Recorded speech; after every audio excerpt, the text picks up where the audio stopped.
All right, good morning. This is the September 7th, 2022 Colorado Oil and Gas Conservation Commission meeting.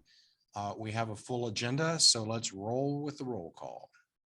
Thank you, Mr. Chair. Commissioner Ackerman. Here. Commissioner Bogue. Here.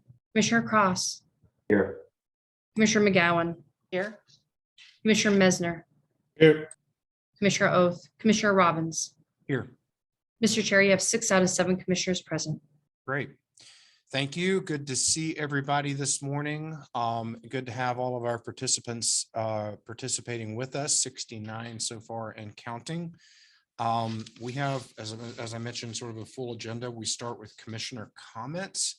I had one point I wanted to make under commissioner comments, and it has to do with the information we received recently from 350 Colorado and others concerning a petition for rulemaking around cumulative impacts.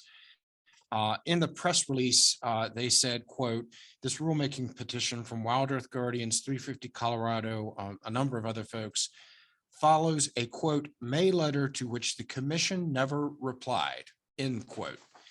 That is inaccurate.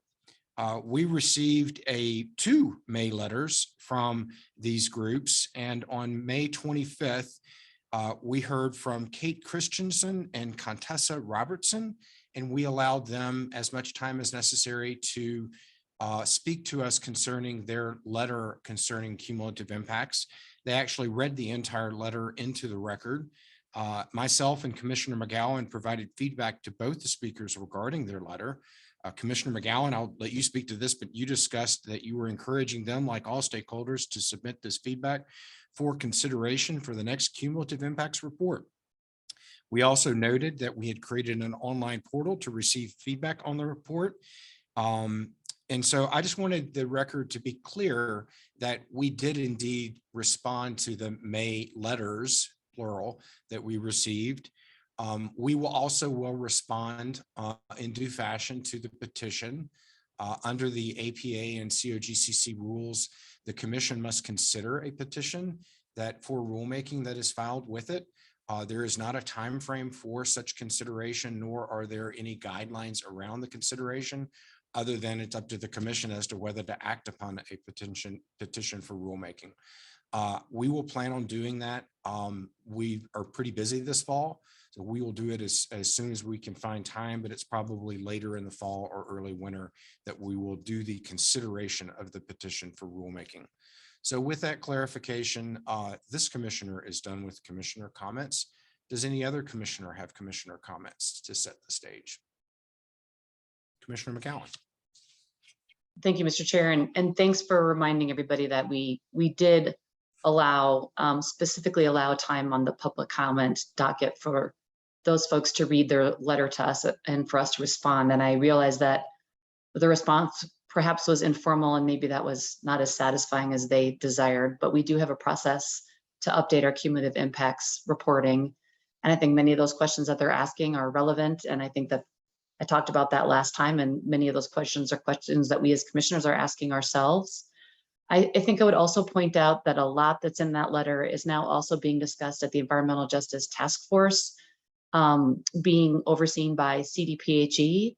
And I would encourage those folks to also look at the work that's happening over there, because I think a lot of those questions and requests are similar to those being considered by the task force. And I am interested to see the final recommendations that come out of that Environmental Justice Task Force.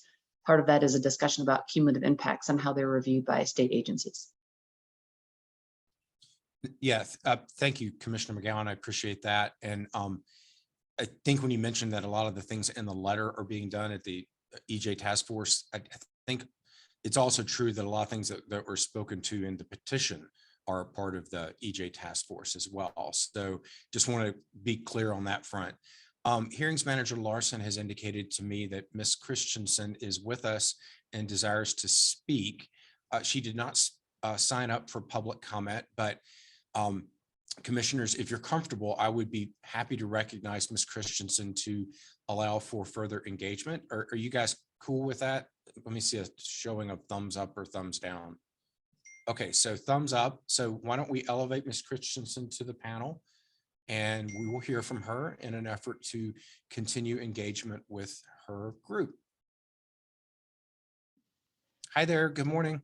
Good morning. Thank you so much for allowing me to speak. I'm sorry I forgot to sign up yesterday. I've been out for a bit and I'm not with the processes. And I wasn't even planning on speaking on the cumulative impacts, but I will respond a little bit.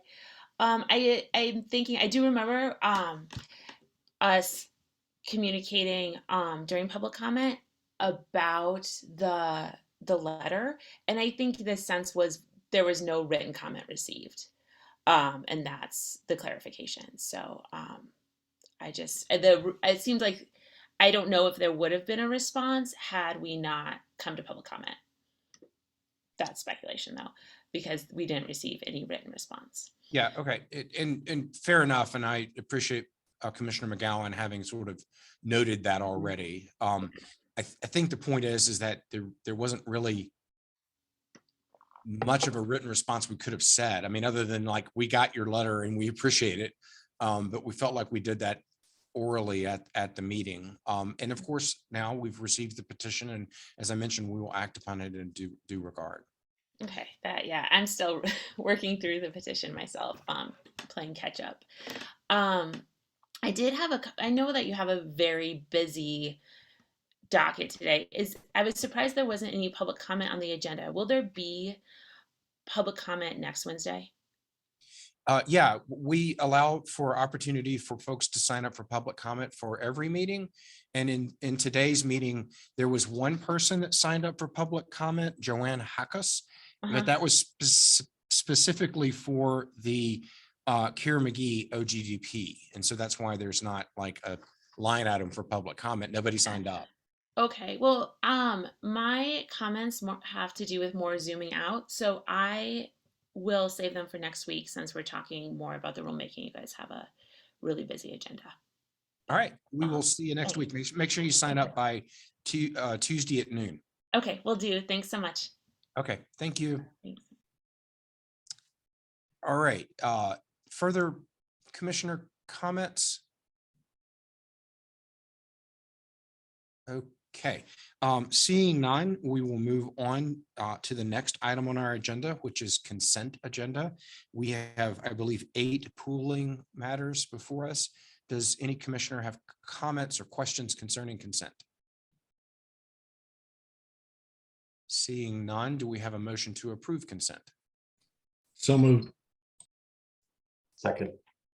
We have a motion from Commissioner Messner, a second from Commissioner Cross. Further discussion? Seeing none, all those in favor of approving consent signify by saying aye. Aye. Any opposed? Motion carries. All right. We now will move to director comments. And I would note for the record that Director Murphy is back with us. I'm pleased to have her. Although I believe director comments this morning, as previously agendized, is going to be from former acting Director Larson. Thank you, Mr. Chair. Yes, I just wanted to brief the commission on a notice to operators that was issued and sent out on September 1st, last week. The notice to operators concerns the operators' compliance with our new financial assurance rules, and specifically the Form 3. You may recall in June, we presented to the commission that staff had encountered delays that were unforeseen in preparing and deploying the Form 3. And we had hoped to be able to have that Form 3 ready for operators to submit by September 15th. The Form 3, we worked diligently on creating the Form 3 and getting it ready, but we still ran into a few additional delays. And with those delays, we recognized that we wouldn't be able to have the Form 3 out to operators in time for them to adequately review it, collect the data, and be able to return it to us by September 15th. So staff is in the course this week of beta testing the Form 3. We expect to have that Form 3 released to operators by the end of this week, early next week. And with that, we issued a notice to operators that provides operators additional time to get their Form 3 in. And specifically, all those operators that were to have their Form 3 in by July 1st specifically, they now will have until October 10th to have their Form 3 submitted. And also operators that had been required to have their Form 3 in by October 1st, they now have an additional month to submit their Form 3. It's been extended to November 1st. So that NTO is on our website. It was sent out to operators. We also announced it at our operator meeting yesterday. So the regulated community is aware of it. We wanted to make sure commissioners were aware of it. And if you had any questions for staff, we'd be happy to answer those questions. Thank you, Ms. Larson. And just to be, completely clear, the fact that we are extending the deadlines for the initial filings is, kind of an unavoidable circumstance, given the fact that we don't have the forms developed. And you guys made the call that it's better to have forms developed, and as opposed to sort of having everybody sort of figure out a filing on their own, and that it's better for us as the regulators and the regulated community to make sure that everybody's working consistently with one form. And we are really hopeful that this will be the last extension. Is that right? That is correct. Yes. Okay. And then, okay, well, let's just leave it at that. Thank you for the information on the notice to operators. We will look forward to filings consistent with the notice, and then we will move forward with our work on the financial assurance plans that are filed. Any other questions for Ms. Larson on that front?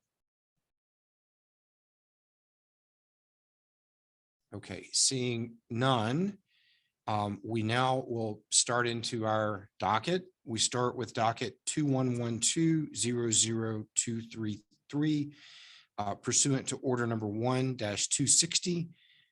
D90, which is an operator, shall report to the commission on any planned uses for the produced gas on or before September 9th, 2022. And given that it is September 7th, 2022, we are 2 days ahead of schedule, or we are consistent with order number 1-260. I believe we need to recognize Attorney David Neslin, who represents D90, and he probably has some other folks that he wants to bring to the panel as well. So let's give everyone a chance to get caught up, and then we will hear from D90.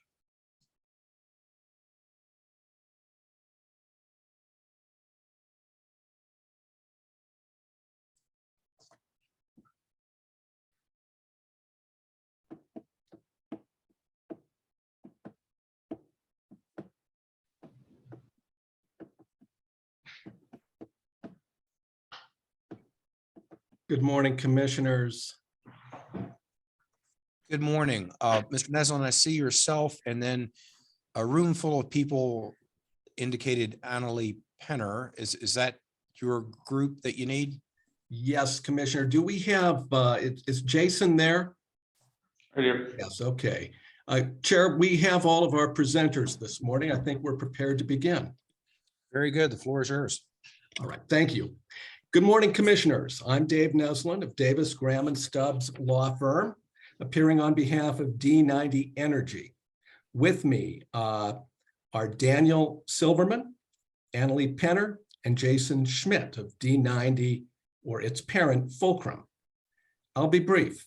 In 2021, D90 became the contract operator for a number of operating oil and gas wells in Jackson County that had historically flared their produced gas because they were 60 miles or more from the nearest pipeline. D90, upon becoming the contract operator for these wells, immediately developed a plan to cease flaring consistent with Rule 903D.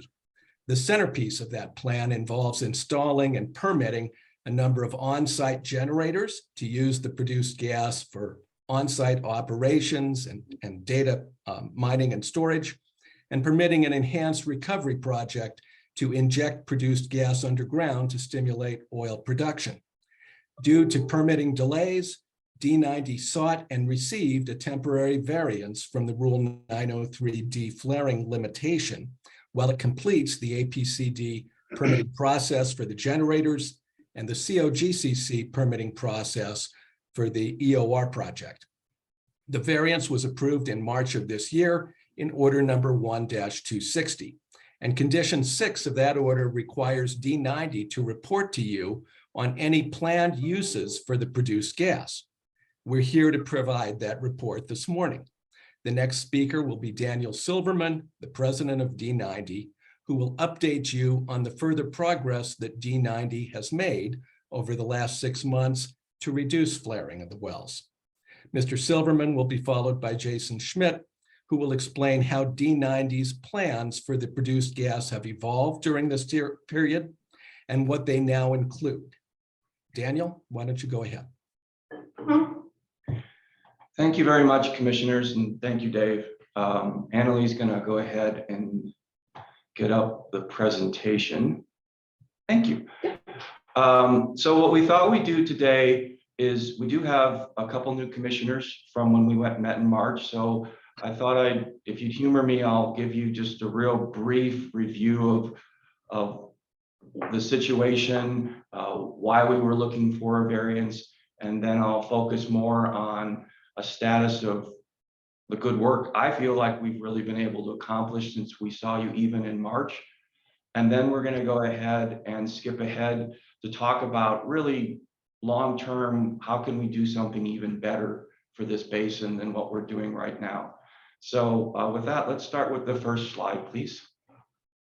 And the first slide, this is a very remote field. We've talked about it in the past about it's in an economic opportunity zone. It's one of the least populated counties in Colorado.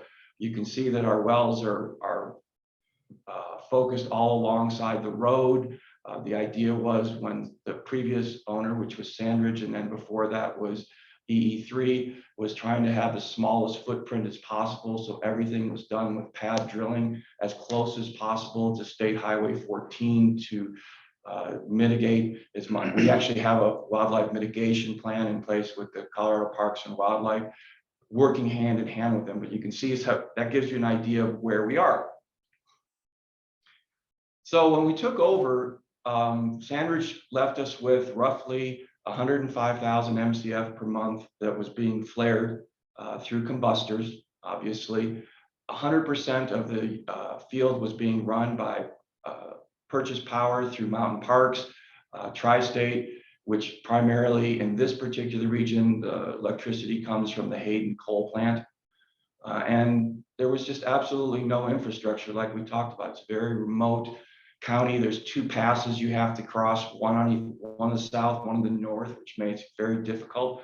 And there's not a lot of population. I think the entire population for the county is roughly 1,500 people. So there's never really been an economic reason to bring in significant gas infrastructure.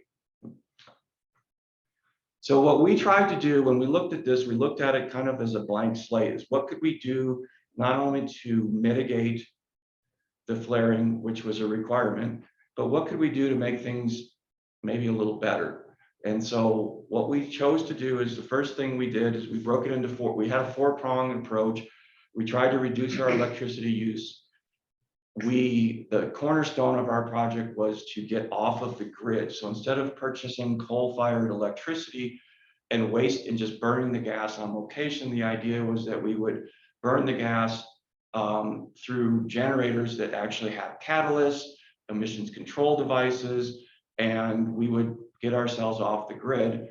And then the third part, like Dave mentioned, is we thought we could take additional gas that was available. And some of these wells have been drilled now about 12 or 14 years ago, and they're starting to get depleted. And we thought it would be a very interesting project to go ahead and do a pilot on re-injecting some of the excess gas to be able to enhance recovery, which actually had a couple benefits. One of the benefits obviously was more oil, but a second benefit, if we could get more oil per well, we might be able to set it up where we might not have to drill as many wells, again, mitigating the impact to the environment. The last piece of it was we knew even with our own generators and the enhanced oil recovery, we're still going to have some gas left. And so we contracted with a data mining company to take care of the remaining gas. Our goal, well, actually, the first one's not even a goal, it was a requirement. We just had to stop flaring. It was the right thing to do, and it was also a rule. We wanted to make a real difference in greenhouse gas emissions by switching out from coal-fired electricity to natural gas-fired electricity. And like I mentioned, we wanted to see if we could increase our oil recovery by using this enhanced oil recovery project, which could potentially reduce future drilling. This slide is, I'm sorry, the scale, the way our program works, the scale isn't matching up to the variance in terms of the numbers. This is on an MCF per day basis as opposed to the MCF per month, which is what was in the variance. The other thing is we didn't really start tracking through this particular piece of software our flaring until January of this year. So what you don't get to see is if you were to go back on the slide, you'd see that we were actually at 3,000, a little over 3,000 MCF per month in February of the previous year. The key thing on this is you can see, if you take that into account, we're roughly a 65% reduction in flaring from where we were when we bought the property. And we're actually, when we met with you in March, you can see we're about 1,800 MCF a day. We're now at about 1,200 MCF a day as our average. So we're continuing to make strides even since we saw you in March, which is a big part of what Annalee's been able to do for us since she came on last November. So where we are today, we started out in February of 2021, was 105,000 MCF. And I apologize again for switching of units here. Our current volume is running right around 36,000 MCF per month. What we have left from the variance application is we have several projects that are still waiting on APCD approval. They account for roughly 10,000 MCF per month. We have, and Jason will talk more to this, we have remote pads that are not part of the main gas system. They have roughly 4,500 MCF that we had talked about as part of the variance of taking a little extra time to be able to resolve those. And then the last one is the mutual S8 pilot enhanced oil recovery project. That is roughly 23,250 MCF. So if you take into account what we're currently flaring versus what's remaining on our variance, you can see that we're still right where we need to be with regards to projects that are still waiting on approvals. So summary to date, when we saw you in March, I think we had 4, maybe 5 generators permitted. Annalee has done just a remarkable job with the CDPHE staff. We're now down to 2 generators and a gas processing unit. That's all that's left under 2 applications. So we're making huge progress there. We had already converted the 6 wells when we saw you in March, and the modules were also in place when we saw you in March. So really the big difference between when we saw you in March and where we are today is that Annalee's been able to get through the backlog with CDPHE to get, so we're almost done with the generators. The last thing is as it relates to the enhanced oil recovery project, it's a lot of the rules have changed a lot with all the rulemaking that had occurred. So doing an enhanced oil recovery project was a learning process for both the staff and for us. It's complex, and one of the things that was required that we had not been required before, we had to go find a consultant to do, was a seismicity study, which we got done. And so we've been told by the staff that they want this back next week, and our plan is to have it back to them next week, which will put this back into the commission's hands for them to make, for the staff to continue their review. You know, our hope is that we could get this thing done in the next 6 to 12 months, but it's a complicated regulatory process, putting gas back in the ground. We understand that, but that is where we are right now with that. There has been a lot of activity between the staff and our staff on forms, so it has not just been sitting, I promise. And with that, what I'd like to do is, earlier this year, we just realized, especially after we met with you in March, and as you probably are aware, we are drilling wells in the basin right now. There's just going to be a lot more to do out here. And so a lot of what we did when we took over the field, I would call it triage.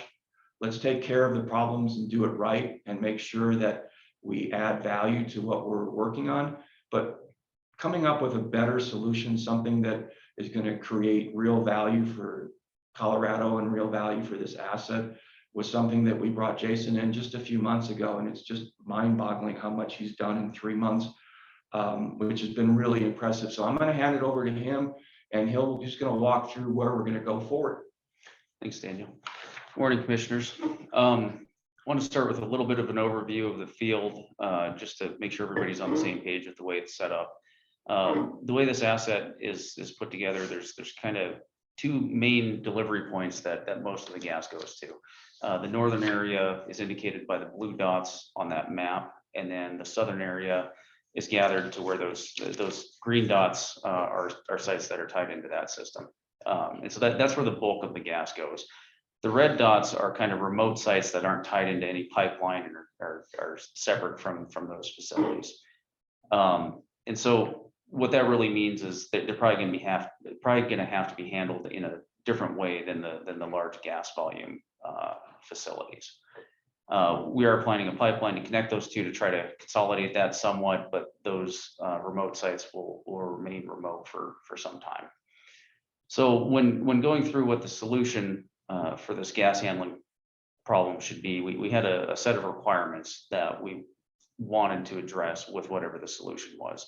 We wanted it to be able to handle the gas in an environmentally acceptable manner, and that means we don't want to just keep flaring it.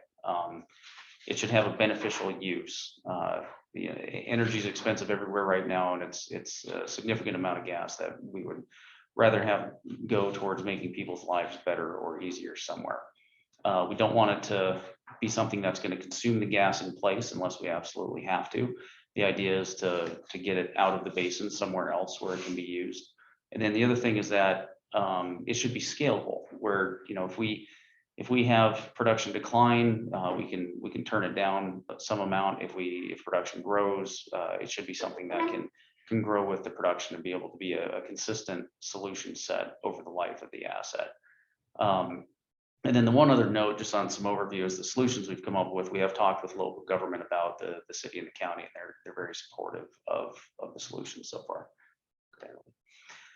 So as I said, there's kind of two separate solution sets needed, and one solution is for the larger gas volumes at those two main sites, and there's kind of two phases. We call it a 0 to 12 month phase 1, and then a 12+ month phase 2. Just because some of this stuff that we're going to need to do does take time to get the equipment there and to get it installed and to get it operating. So in the near term, what we're looking at doing at those larger sites is doing a liquids recovery / BT reduction. And what this would mean is that we're going to run it through some equipment. We're going to take the longer chains out and generate some NGLs and have a lower BT residue gas that is then cleaner and more easily able to be dealt with.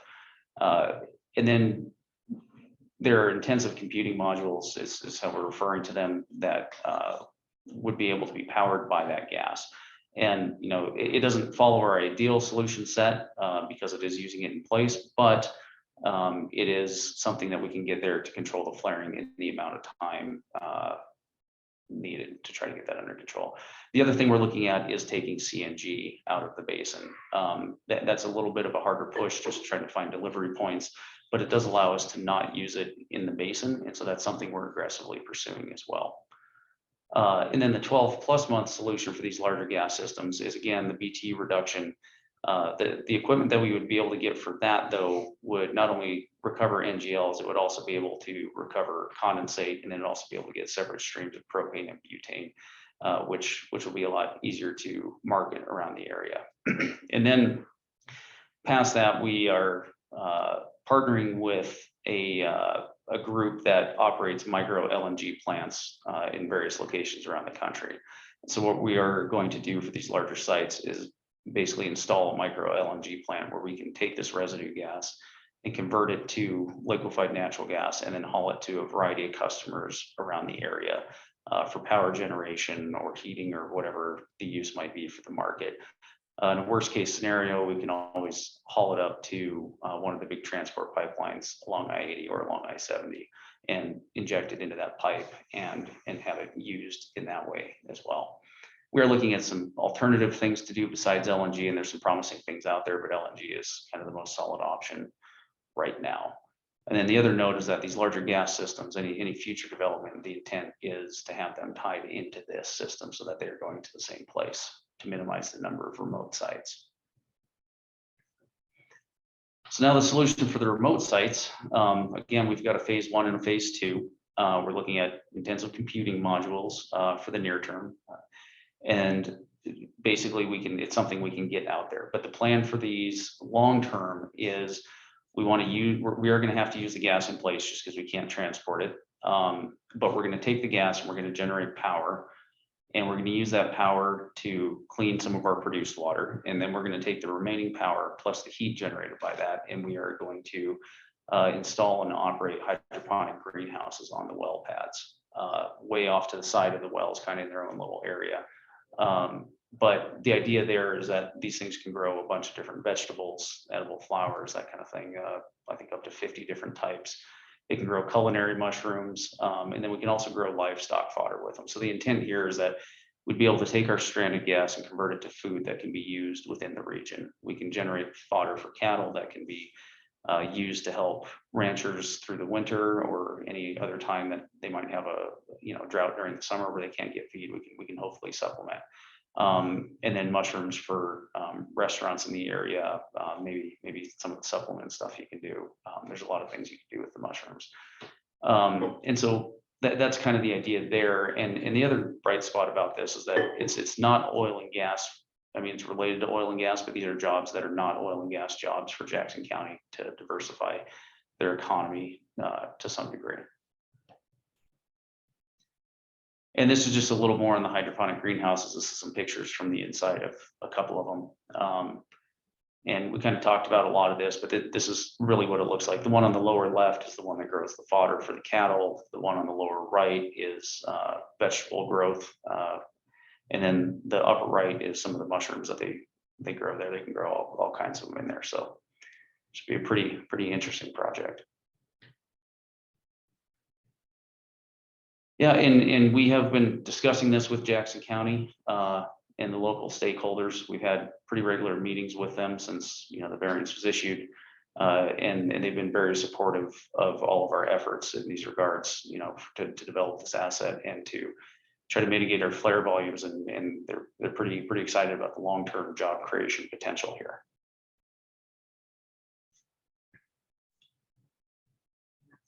Okay. Commissioners, that concludes our report this morning. We'd be happy to answer any questions that you might have. And if you wish to return 6 months down the road and update you again on D90's further progress. Great. Thank you very much. Commissioners, do we have questions?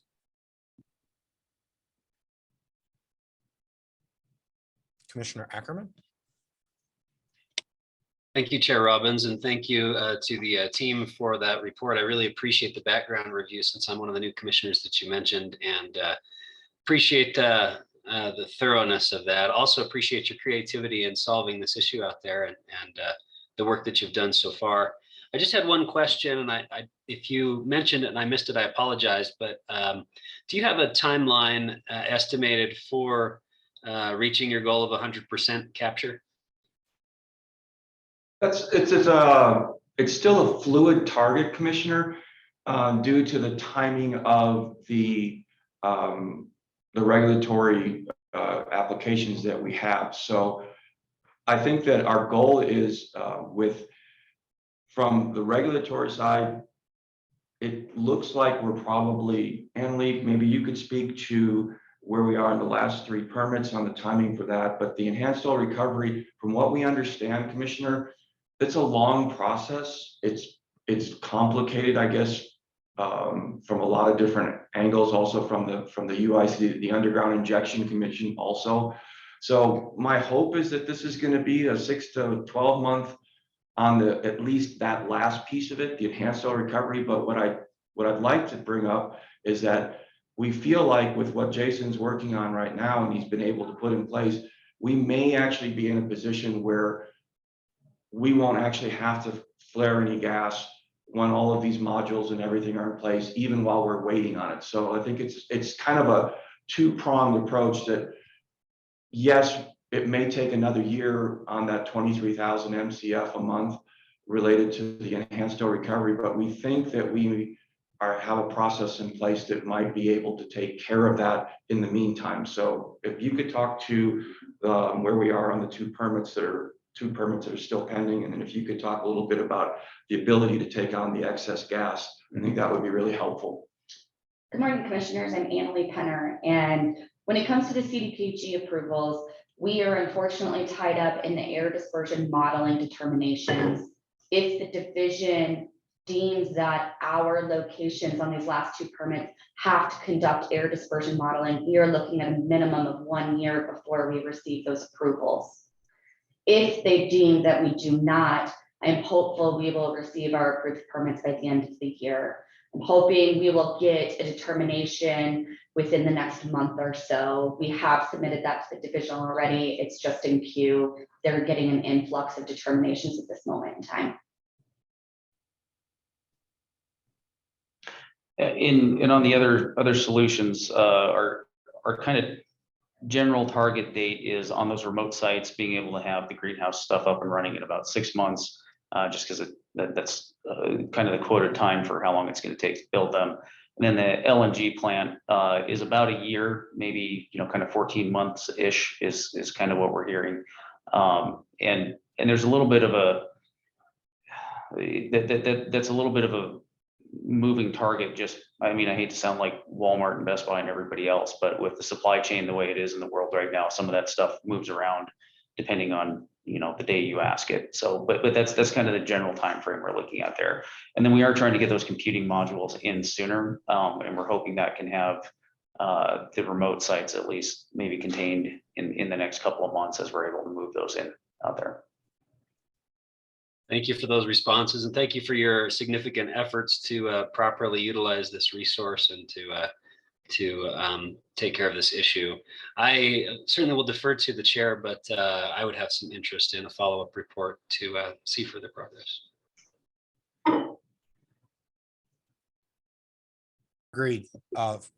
Additional questions at this time? Commissioner McGowan? No additional questions. I agree with Commissioner Ackerman and everything that has stated.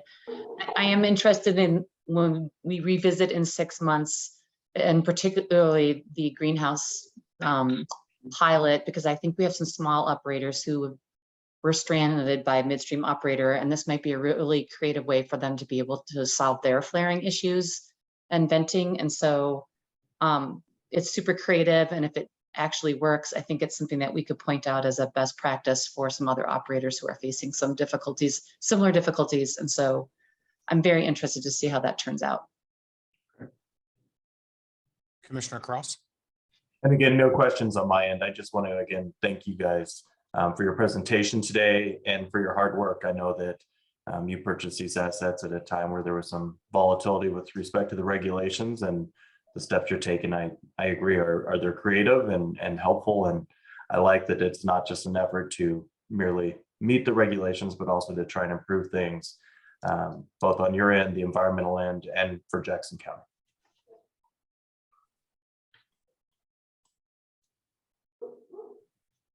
Any final thoughts at this point? All right. Thank you for the presentation. We'll hear from you in a bit. Continue the good work. Thank you very much, Commissioners. Appreciate the time and attention. Thank you, Commissioners. And when we return in 6 months' time or whenever, hopefully we can share some mushrooms or some culinary herbs with you if we're meeting in person at that point. Very good. Thank you. Okay, we will disempanel this panel, and we will move to our next docket. That's docket 2204-00073, Kier McGee Oil and Gas Onshore, It is the proposed Democrat Oil and Gas Development Plan. Ms. Larson, we'll give you a minute or two to bring the panelists on board for this project. And I believe we also will start this project with public comment.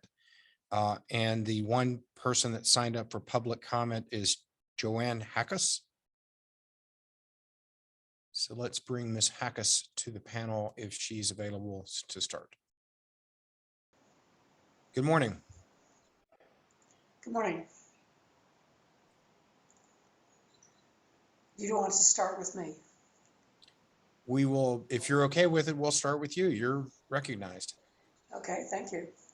My name is Joanne Hackus. I'm the Conservation Chair of Evergreen Audubon, and I'm concerned about the Kerr-McGee Democrat drilling application because of the impact on human health and welfare, as well as wildlife and the environment.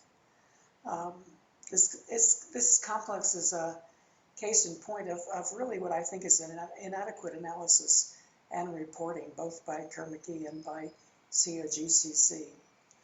I find the information to be continuously contradictory, especially with those of us who are concerned with wildlife, human health and welfare, the environment, because the information is just, I don't think, very well prepared.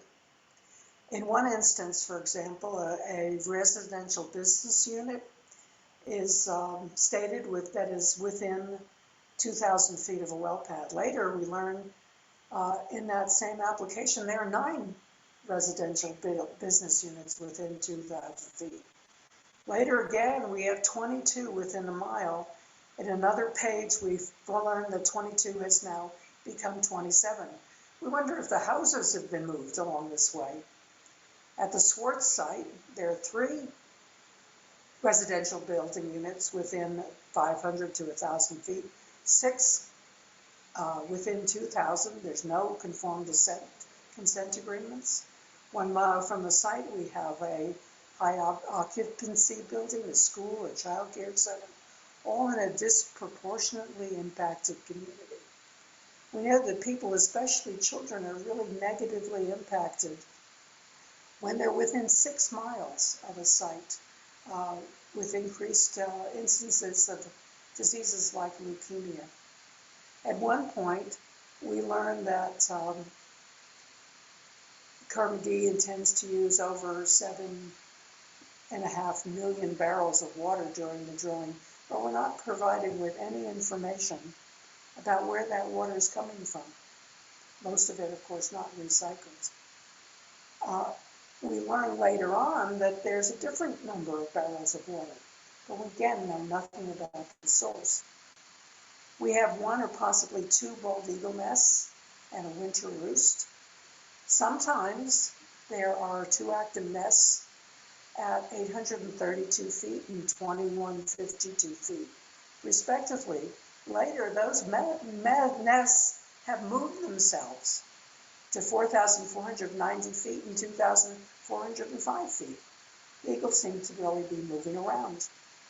At Swartz, we learned that Kerr-McGee will preclude oil and gas operations within half a mile of a winter roost between November and March, if there is a direct line of sight to the proposed operations. We wonder whose line of sight we're talking about. The eagles? The eagles can see a lot farther than we can, miles in fact. The average circumference of an eagle nest site is 1 to 2 square kilometers. Roost sites may be inhabited by hundreds of eagles and they don't stay put. Generally at roost only about 56% of the time, otherwise they're out hunting.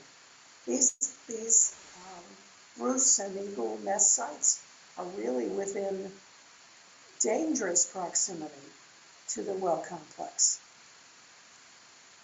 At Berry Farms, we learn there's another active bald eagle nest. Sometimes it's 4,260 feet away. Other times it's 2,152 feet away. Another case, it's 4,667 feet, or 4,905 feet, or 832 feet. Well, which one is it? The winter roost also moves around between 996 feet to 0 feet in one case, 2,005 feet, or 1,877 feet. None of the distances are consistent or make any sense. You can't have a site that is a quarter mile from an eagle nest, according to Colorado law. They were going to compensate CPW, but we don't know if there's an agreement, and we don't know by how much. There's a one residential building unit within 2,000 feet, but maybe it's 2, which we learned on another page. Later in the same application, there are 9. And again, no informed consent. The residential units within 1 mile vary from 27 to 18 to 22. There's a wetland, 417 feet, or maybe it's 180 feet. The riparian corridor is within 2,640 feet, but later it moves to 417 feet. Which one is it? We have predicted water usage that is different at all the locations, and the totals are different for the 4 locations. Kamenish is in a direct line of sight with a bald eagle roost, winter roost, within half a mile, but later that distance changes. We're just saying, we could go on and on in reviewing in detail the human health and welfare and the wildlife implications of these 4 sites in the Democrat plan, the inconsistencies within the same discussions from page to page are remarkable. I could go on, I'd stop here. Does anybody really read these when it comes to human health and safety and the environment? Please send them back to the drawing board, and let's get some information that actually we can look at and determine what it means. Thank you. Thank you, Ms. Hackus, for the comments. We will ask the applicant to address the inconsistencies that you mentioned. And we note that we allowed you as much time as necessary. So thank you for being with us. Thank you. Since I'm the only one, that's fine. Very good.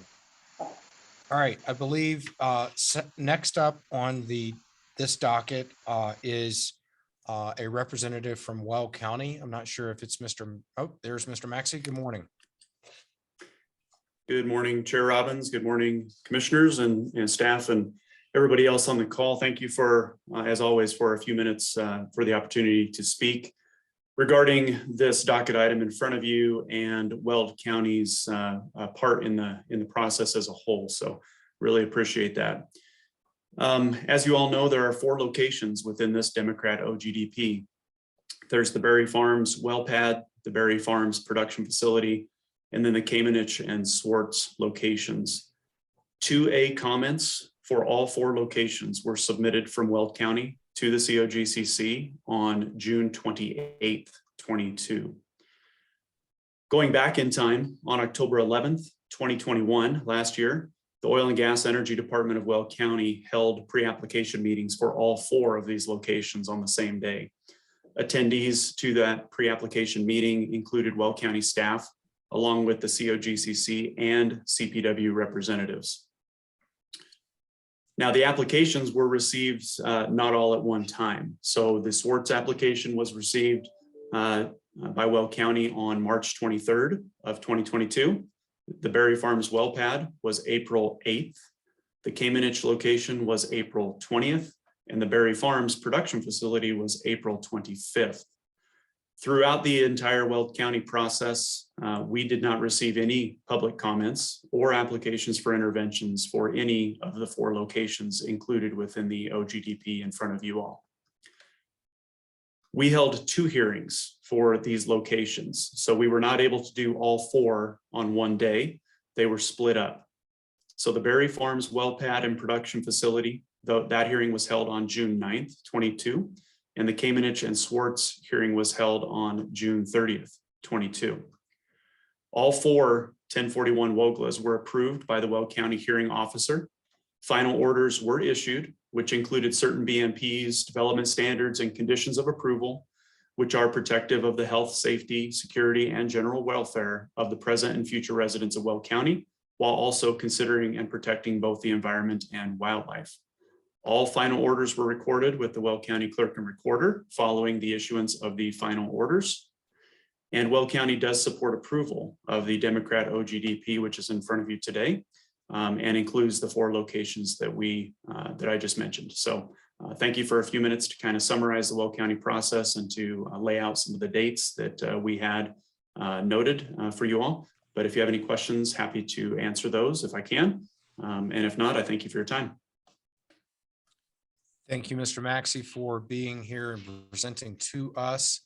I appreciate hearing from Weld County with regard to its process and the county's position with regard to the proposals.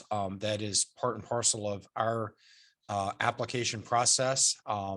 It's part of the analysis, and so it's very good to hear from you. Do any commissioners have questions of Weld County and Mr. Maxey? Commissioner Messner? Thank you, Mr. Chair, and thank you, Mr. Maxey, for being here today. Just a quick question. I just want to confirm this, and I mean, notice went out on all of these as is with all WOGLA reviews, and on both hearings, there was no, I forget the term you use, but no protest or intervention. Is it intervention? Doesn't seem like the right term, but as far as I read, there was no one that received notice that presented themselves at the hearings. Thank you, Commissioner Messner. And yes, you are correct. Weld County sends out notification for our hearings with the information to attend either in person or online. So we're holding hybrid meetings, and there's opportunities for both. Now, in addition to the hearing notice, throughout the WOGLA process, there's one other additional notice that goes out, and that's from the operator. So we have operator required notices as well. That notice is of a pending application. So that's a little earlier in the process. But speaking of our hearing process, and the term you heard me use was we had no public comment, and then we also had no applications for intervention. So even though we hold our hearings and they are public hearings and anybody can attend and observe, if a member of the public or a business or anybody wants to actually participate in our process, it's kind of, excuse me, it's kind of similar to signing up for one of your hearings. You have to have, the sign up process to participate. Our application for intervention is kind of the same way. We want to try to get the people who believe that they are impacted in some way, shape, or form, and we want them to be on record as far as filing for that intervention in our hearing process. So it's kind of a sign up process. And throughout both of these hearings, all four locations were heard on two hearing dates, as you heard. We had no applications for intervention. No public comment was even received, just in general. And one more item to note is through our notification process, we send out the notification of hearing to, again, not only building unit owners, but also property owners within the 1041 WOGLA zone. So even if there's no home there, but somebody owns property within the 1041 WOGLA boundary, that property owner also gets the opportunity to participate in our process as well. So it goes beyond just the homeowners. Great, thank you for that. You're welcome. All right, any further questions? Great, thank you, Mr. Maxey, appreciate it. Thank you all, have a great day. We now will hear from the applicant, Kira McGee. Thank you, Chair Robbins and commissioners. Could just give me 1 minute here. Great, we've got our PowerPoint up and we are ready to begin. So my name is Kelsey Wasalinki. I'm with Jost Energy Law, and with Jamie Jost, we represent Kerr-McGee in the Democrat Oil and Gas Development Plan before you today in docket 2204-00073. I would like to thank Ms. Hackos and Mr. Maxey for their comments. We do appreciate the comments from Ms. Hackos, and we will address these in today's presentation. So I will take just a few minutes to summarize the Democrat Oil and Gas Development Plan and requested relief before I turn it over to the Kerr-McGee team. The Democrat Oil and Gas Development Plan is located in Weld County. The OGDP requests that the commission establish 2 drilling and spacing units to develop a total of 5,040 acres of minerals from 32 proposed horizontal wells in the Sharon Springs, Niobrara, Fort Hays, Codell, and Carlisle formations. The Democrat OGDP also requests that the commission approve 1 new and 3 amended existing oil and gas locations. The new Schwartz 24HZ pad, the amended existing Kamenish 1033HZ pad, the amended existing Berry Farms 8HZ pad, and the amended existing Berry Farms 8HZ facility to receive production from the Berry Farms pad.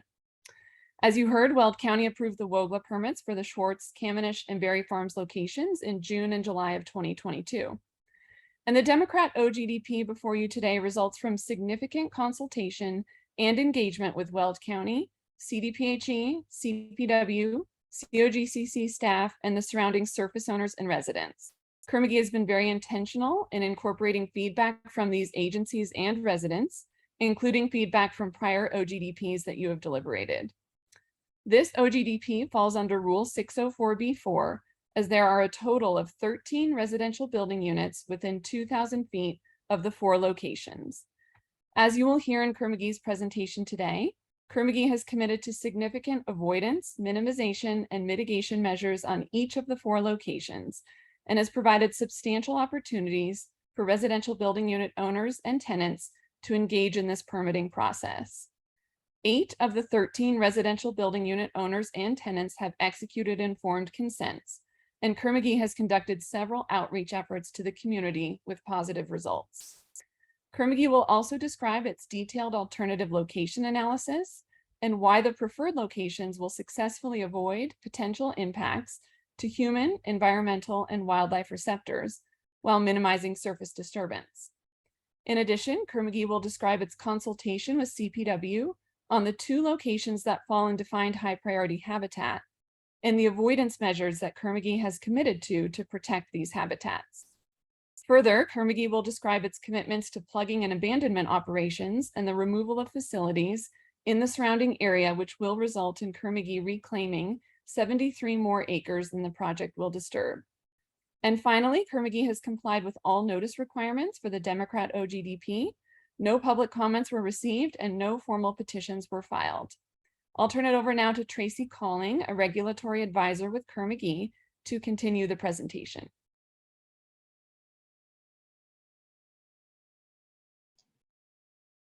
Thank you, Ms. Wasalinski.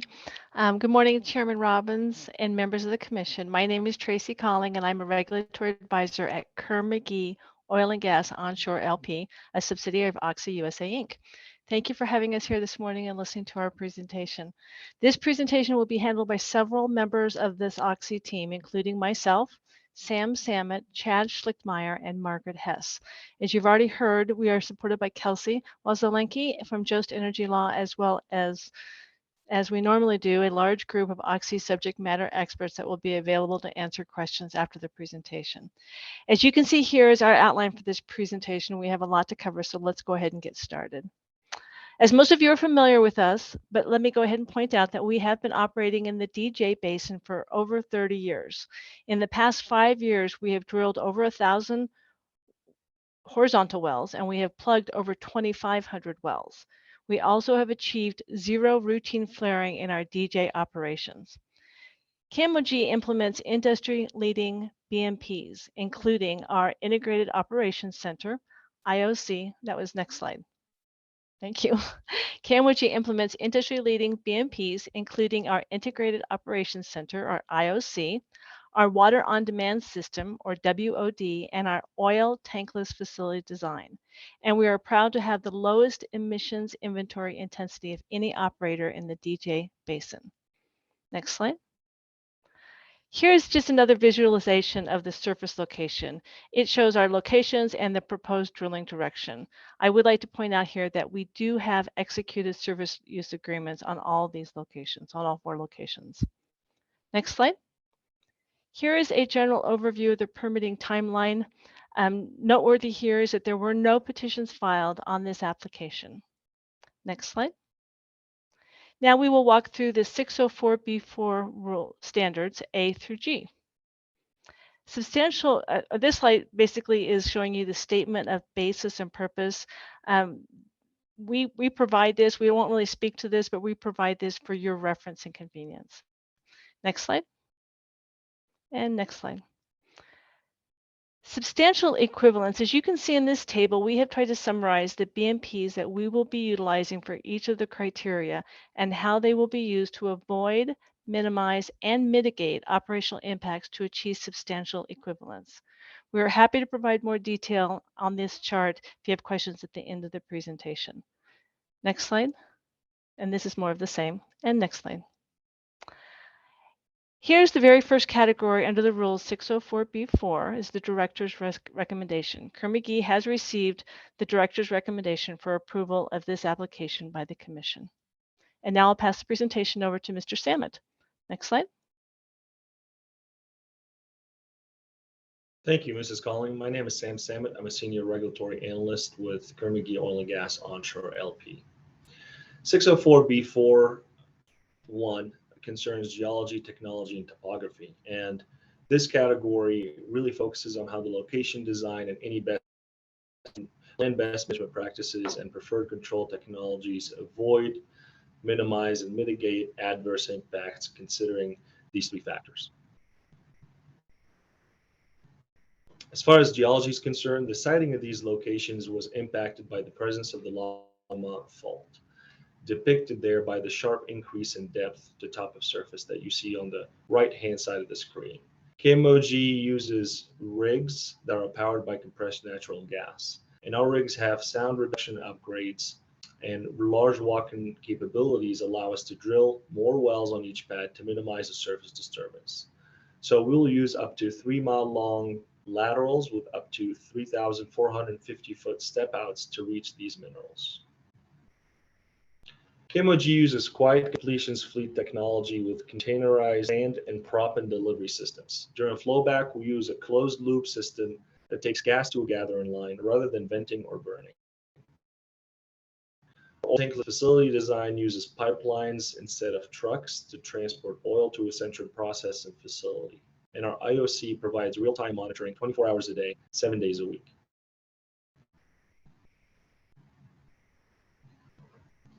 The existing topography was assessed and accounted for during the initial site planning. Changes to topography during all the phases have been designed to produce stormwater runoff patterns that are consistent with the natural conditions by following local stormwater criteria. This is all detailed in our stormwater management plans that were submitted with each Form 2A. KMOG has received approval on drainage reports, preliminary drainage reports from Weld County during the WGLA process. And now I'll hand it back over to Mrs. Collin.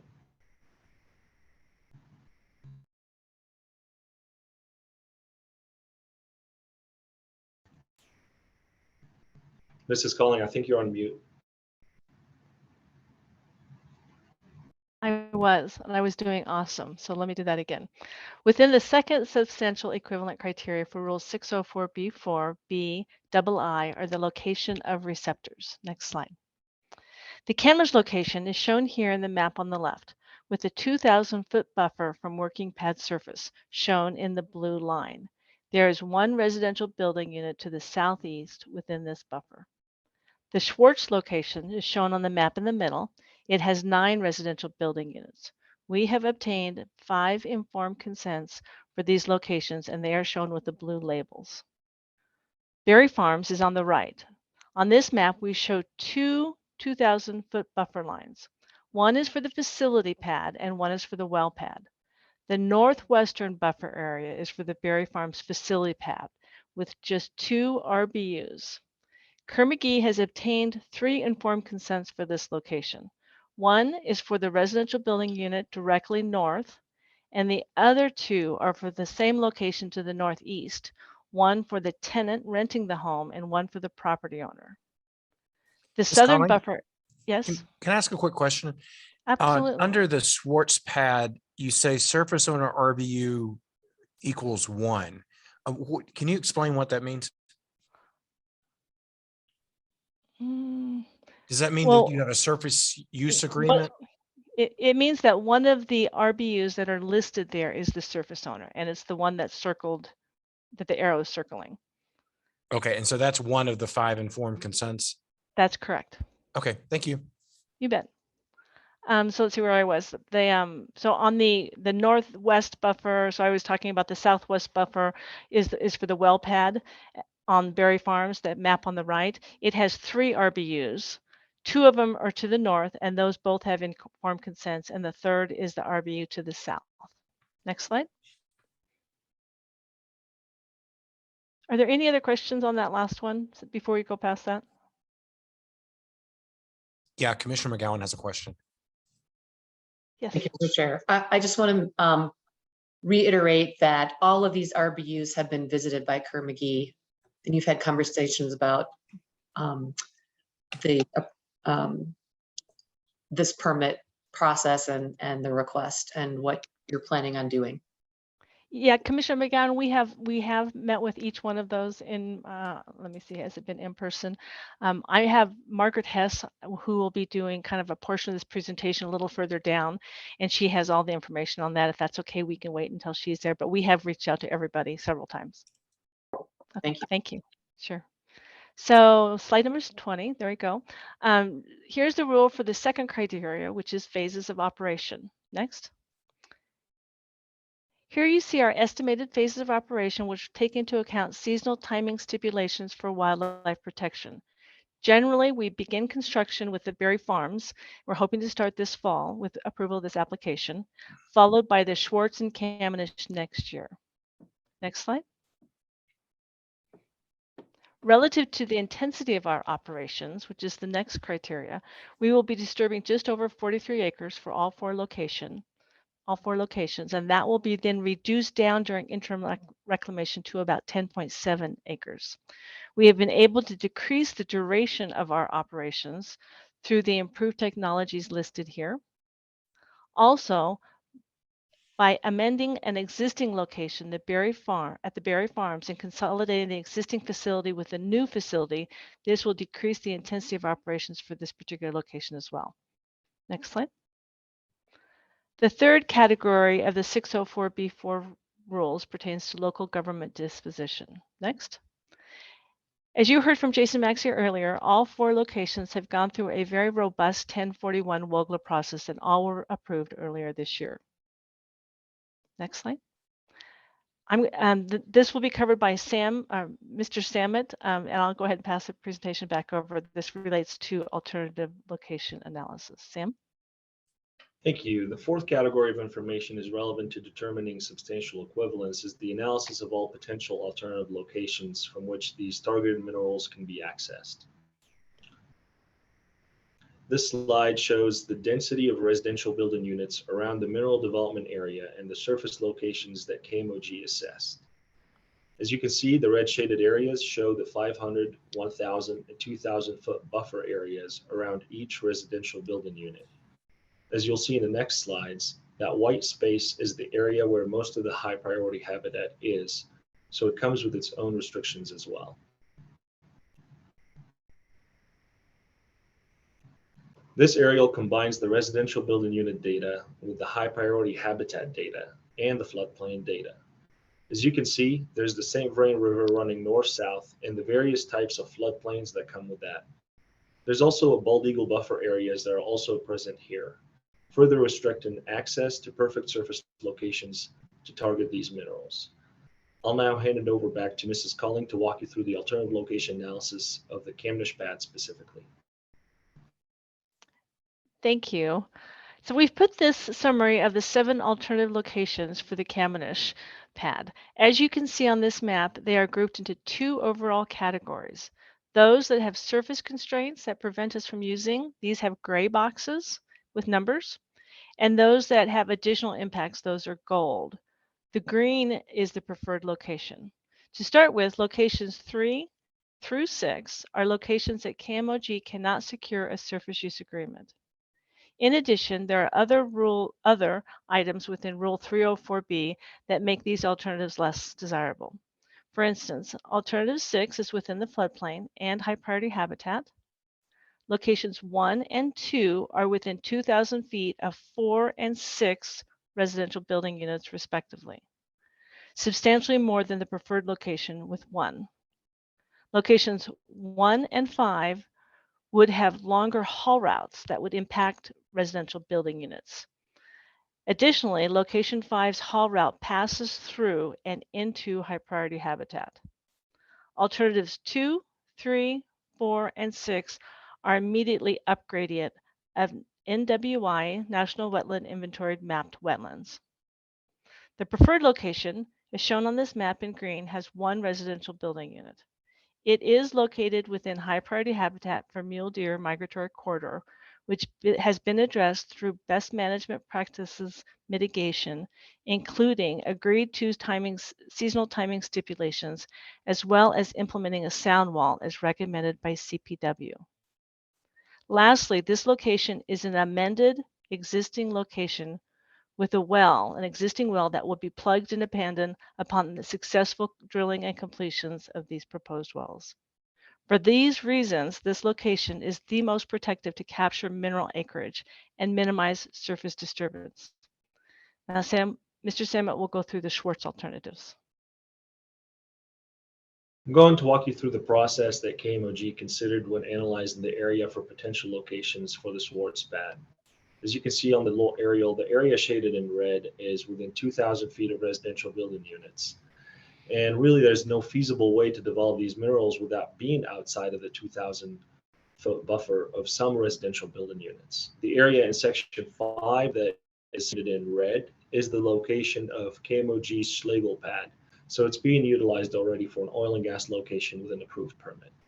If you split this aerial in half, east and west, and look at alternatives 1, 2, and 3 west of the Schwartz location, none of those locations would reach the minerals captured by the proposed Schwartz location without an additional well pad and facility, shown here as alternatives 4 and 5.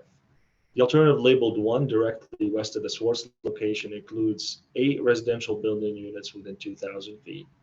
Alternative 2 brings in 6 residential building units, and KMOG couldn't secure an SUA. And location 3 brings in 5 residential building units within 2,000 feet. So all of these alternatives would require a second well pad location east of the St. Vrain River to be able to reach all of the minerals.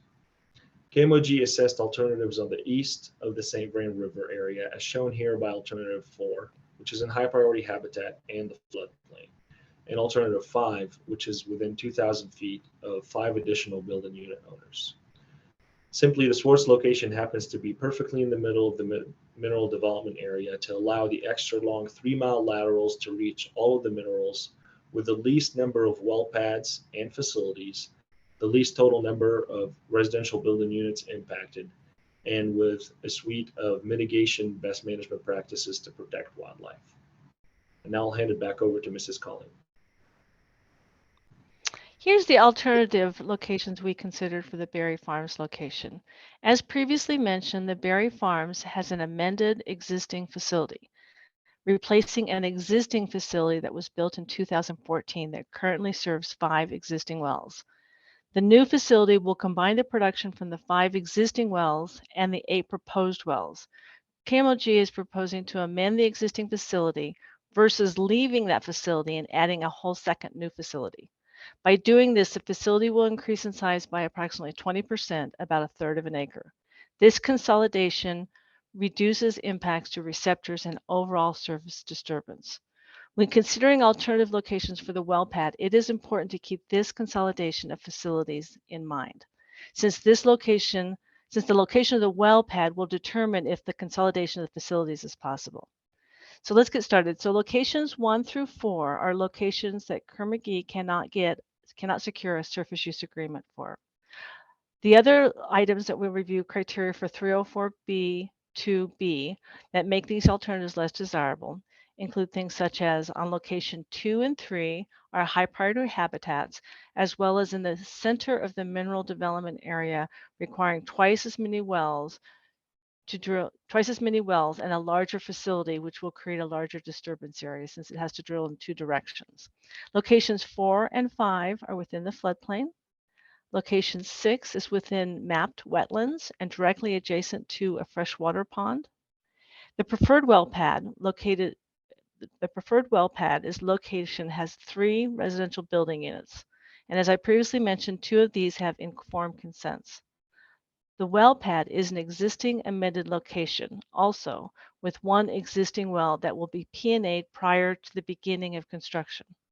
And most importantly, this location allows for the consolidation of the existing facility and the new facility. For these reasons, we believe this location is the most protective to capture the mineral acreage and minimize surface disturbance. In addition to human receptors, it was important for COGCC to consider the impacts to wildlife. COGCC consulted with the Colorado Parks and Wildlife Department before submitting the wildlife mitigation plans to COGCC. And the following slides show the results of that consultation. This is the Kamnish location in the mule deer migratory corridor, and the access road is slightly in the bald eagle winter night roost area. COGCC will be avoiding conducting pre-production operations during the stipulation window timing, which will cover both the mule deer migratory corridor and bald eagle winter night roost. There will be a sound wall on the southeast and northeast sides that will contribute to protection of that migratory corridor during operations. COGCC will also pay a direct impact wildlife mitigation.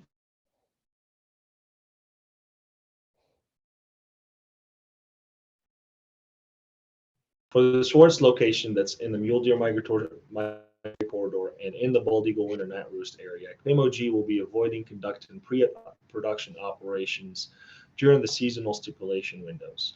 The property has historically also had an existing fence that covers it entirely, so this property avoids impacting the mule deer migration. And the last thing to note here is that the Berry Farms location is outside of high priority habitat. The following slides will address how COGCC's infrastructure and siting of oil and gas locations will provide a net benefit to the area from the perspective of cumulative impacts, number of operating facilities, and surface disturbance areas. Our infrastructure minimizes impacts and increases consolidation. For instance, the oil tankless facility design will eliminate 57% of post-production truck trips for this OGDP. The water on demand pipeline system eliminates of pre-production truck traffic. And the integrated operations center avoids impacts from traffic due to remote monitoring capabilities. One thing to note here is 2 out of the 3 proposed pads are existing. This project co-locates a new facility on the existing Berry Farms facility. Also co-locates the new Kamnish horizontal wells on the same location of the existing vertical well that will be plugged. It was really important for us to also consider cumulative impacts. COGCC commits to reclaiming a total of 82 acres, plug 76 wells, and remove 34 facilities as part of this application. After interim reclamation, COGCC will have reclaimed 73 more wells, more acres than the project has disturbed. I'll do a sound test here.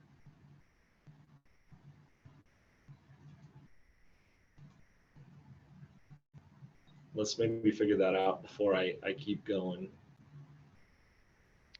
Can you all hear me? I can hear you, Sam. Okay. We can ask the commissioners. If commissioners, can you all hear me? We can. Okay. Sounds good. Then. So for me, the following slides address Mr. Samet is coming in and out, and I don't know if that's happening for the other commissioners. Yeah, for me as well. Yeah.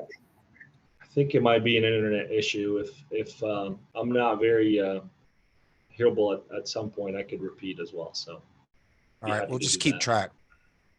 Okay. The following slides address how KMOG's infrastructure and best management practices are designed to avoid, then minimize, then mitigate impacts to all receptors when developing new oil and gas production sites. KMOG's facilities are designed to avoid impacts as much as possible. For this OGDP specifically, the water on demand pipeline system eliminates 153,420 total truck trips. The oil tankless facility eliminates 114,980 truck trips. And the IOC eliminates truck trips as well due to remote monitoring. As far as concerned, to eliminate, KMOG will use air actuated pneumatic devices, Group 3 drill and mud and closed loop system. And to eliminate impacts to wildlife, KMOG will not have pre-production operations during the seasonal timeframes that Colorado Parks and Wildlife recommends for each specific wildlife resource. When impacts cannot be avoided, KMOG strives to minimize them as much as possible. For this OGDP specifically, to reduce emissions, KMOG will use a closed loop system and compressed natural gas rig engines. Temporary emissions combustion devices, known as ECDs, will also be used, and water storage tanks equipped with combustion devices with 98% destruction efficiency will also be used.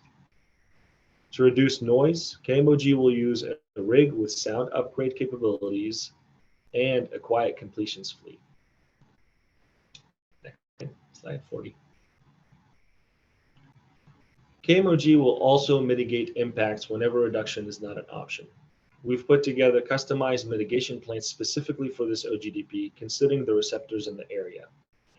For emissions mitigation, AVO inspections and infrared inspections will be conducted to inspect for gas leaks.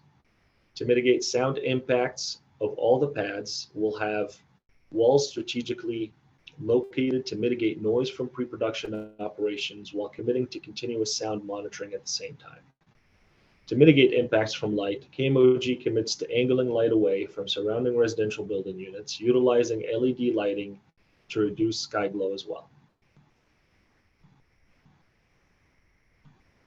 In addition to the fact that KMOG's oil tankless facility design, water on demand pipeline system, and IOC center help avoid traffic, for the remainder of the traffic during the pre-production operations, KMOG put together a custom traffic management plan to limit speed limits around the location, route the traffic to the nearest paved roads, and for the case of the Swartz pad, committing to having flaggers during heavy haul days to alert incoming traffic coming downhill on County Road 38. On unpaved roads, KMOG commits to applying water and magnesium chloride as needed. To mitigate stormwater, KMOG designed a stormwater mitigation plan with several BMPs in the plan and obtained approval on a preliminary drainage plan from Weld County during the WOGLA process. We had the opportunity to consult with CDPHE regarding this OGDP application, and this slide shows the timeline of that consultation. KMOG commits to best management practices relating to air, water, waste, and PFAS based on the consultation with CDPHE. We've also been making progress on emissions avoidance during high ozone action days, and we commit to all ozone action day BMPs that were provided in the CDPHE spreadsheet. The graph on the right-hand side shows the efforts that KMOG has been partaking in eliminating the total 74 tons of volatile organic compounds, VOCs, during the 2022 Ozone Action Day season.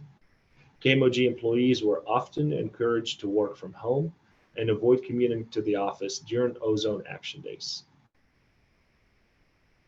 I'll hand over to Mr. Chad Chitlemeyer to discuss air monitoring. Air monitoring plans will be approved by the CDPHE. Air monitoring will be conducted during production drilling, completions, and 6 months of production facility operations. Monthly during monitoring activity, reports will be submitted to the CDPHE, COGCC, and Weld County. In addition, a summary of the air monitoring reports will be posted on our Oxy stakeholder website. Next slide, please. We've been using our approved program since September of 2020. Below is a breakdown of number of locations and phases where we've done monitoring. The main components of our monitoring program are continuous VOC analyzers, which are located approximately 300 feet from the pad, and continuous benzene monitoring using carbon sorbent tubes. As a little background, when EPA promulgated the maximum available control technology standard for petroleum refineries, they required monitoring using EPA method 325. We took this method and incorporated it into our monitoring plan. For pads of this size, the method recommends 12 tubes, approximately 165 feet from the pad.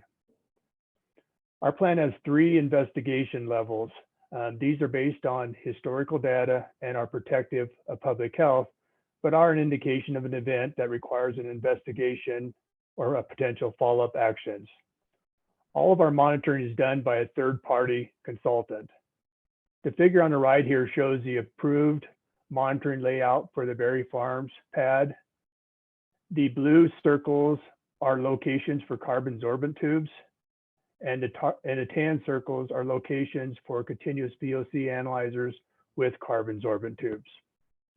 Next slide, please. Since 2020, over 4,500 benzene samples have been collected. Below is the number of samples collected during each phase. All the results have been below the CDPHE health guidance value of 9 ppb per our approved air monitoring program. In the bottom left hand, the graph there shows all the data collected during production drilling, completions, and production facility up through June of this year, which shows values all well below the 9 ppb level. We also do monitoring prior to any construction activities. In the graph on the right there, bottom right, shows all the baseline monitoring results. As shown, there are some background concentrations.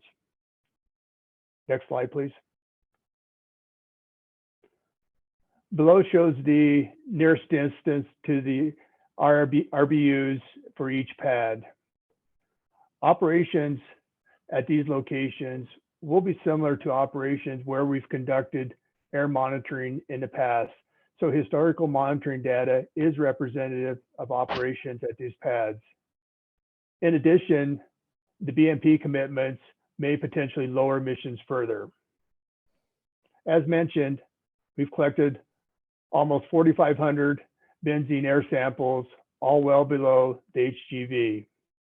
We've done some analysis to determine the change in concentration going from 165 feet to 300 feet.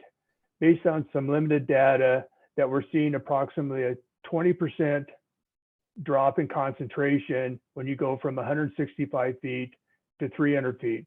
So as you move outwards toward the nearest RBU, the impact will be less than historical data, realizing there are background concentrations. Next slide, please.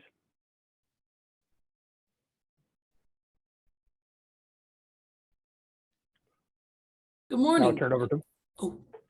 Good morning, commissioners. My name is Margaret Hess, and I'm a senior regulatory analyst on our stakeholder relations team. Today, I'll share the opportunities we provided for our neighbors to connect, what we heard from our neighbors, and our ongoing commitment. Next slide, please. Here's a timeline of our outreach efforts. We started outreach early and communicated often, which has given us the opportunity to build lasting rapport with the neighborhood. Excuse me. We initially reached out to the closest stakeholder over a year ago. We conducted 2 door-to-door efforts with all homes within 2,000 feet of the proposed locations. If the resident declined to answer or was otherwise unavailable, we connected in other ways. The door-to-door efforts were conducted on different days and at different times of day to better increase the chances of the stakeholders being at home. The engagement timeline is continually updated as we have had and will continue to have conversations with our neighbors as these projects move forward. Next slide, please. This slide is a more granular view of our interactions with those within 2,000 feet of the Berry Farms facility and well pad. We were able to interact with every RBU through a variety of channels, such as door-to-door, in-person meetings, emails, phone calls, and mailed notices. We have 3 informed consent in this area. As mentioned before, that the tenant and the property owner, number 2 and 3 on the map, have signed informed consent. The owner, number 3's primary residence is barely outside the 2,000-foot boundary, and she signed in relation to her rental property, which is within the boundary. Next slide, please. This slide shares our interactions with those within 2,000 feet of the Kamenish location. We have had extensive interactions with a single stakeholder that lives just within the 2,000-foot boundary of this location. We take care to interact with stakeholders in the way that is best suited for them.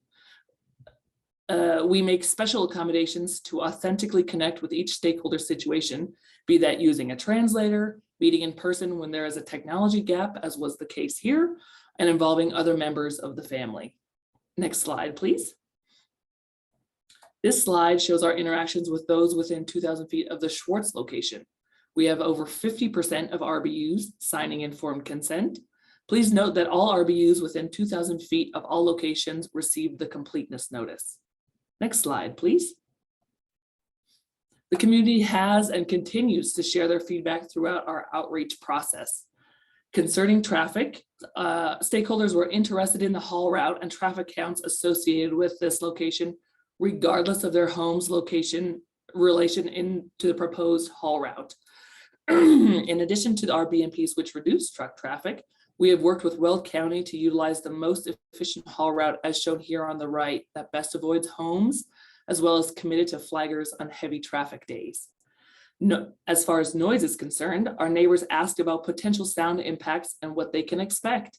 In addition to the BMPs that Sam went over earlier, we added sound videos of each phases of operations to our stakeholder relation website so that stakeholders could get a general idea of what to expect. Next slide, please. We created and posted large signs on each proposed location to increase awareness of the proposed plans. We have had inquiries from stakeholders in the greater surrounding areas in response to these signs. Next slide, please.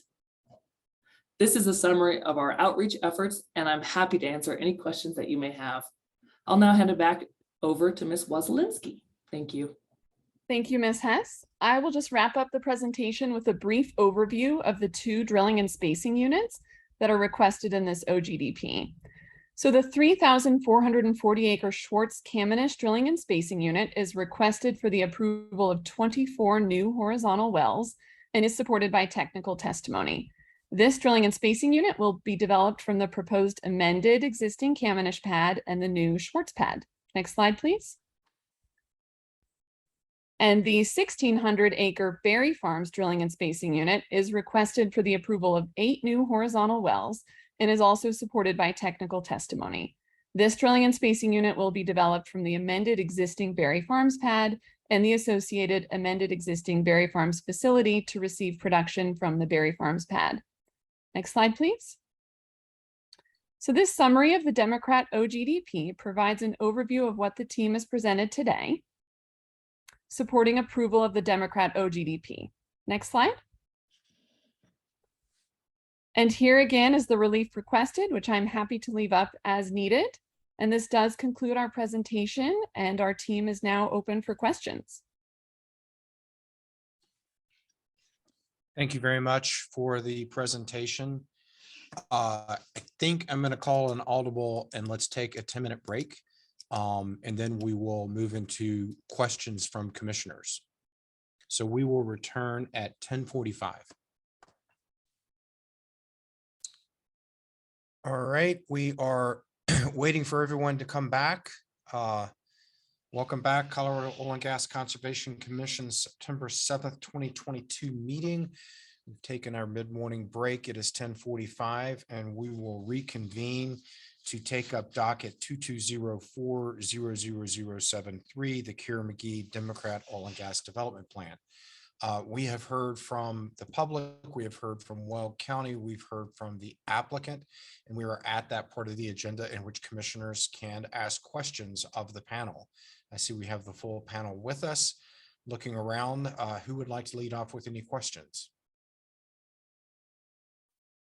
Commissioner McGowan.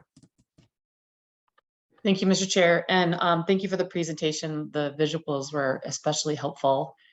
So I have many questions. And they're all over the place. Starting off with of the wells proposed to be P&A'd as part of this proposal, are any of those wells within 2,000 feet of residential building units?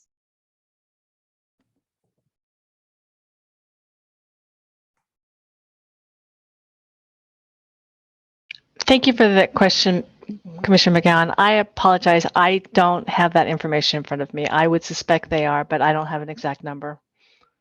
I'm trying to figure out, like, from a cumulative impacts perspective, like there's, Sure. if some of these existing wells are near homes too, trying to figure out if maybe there's a benefit from that as well.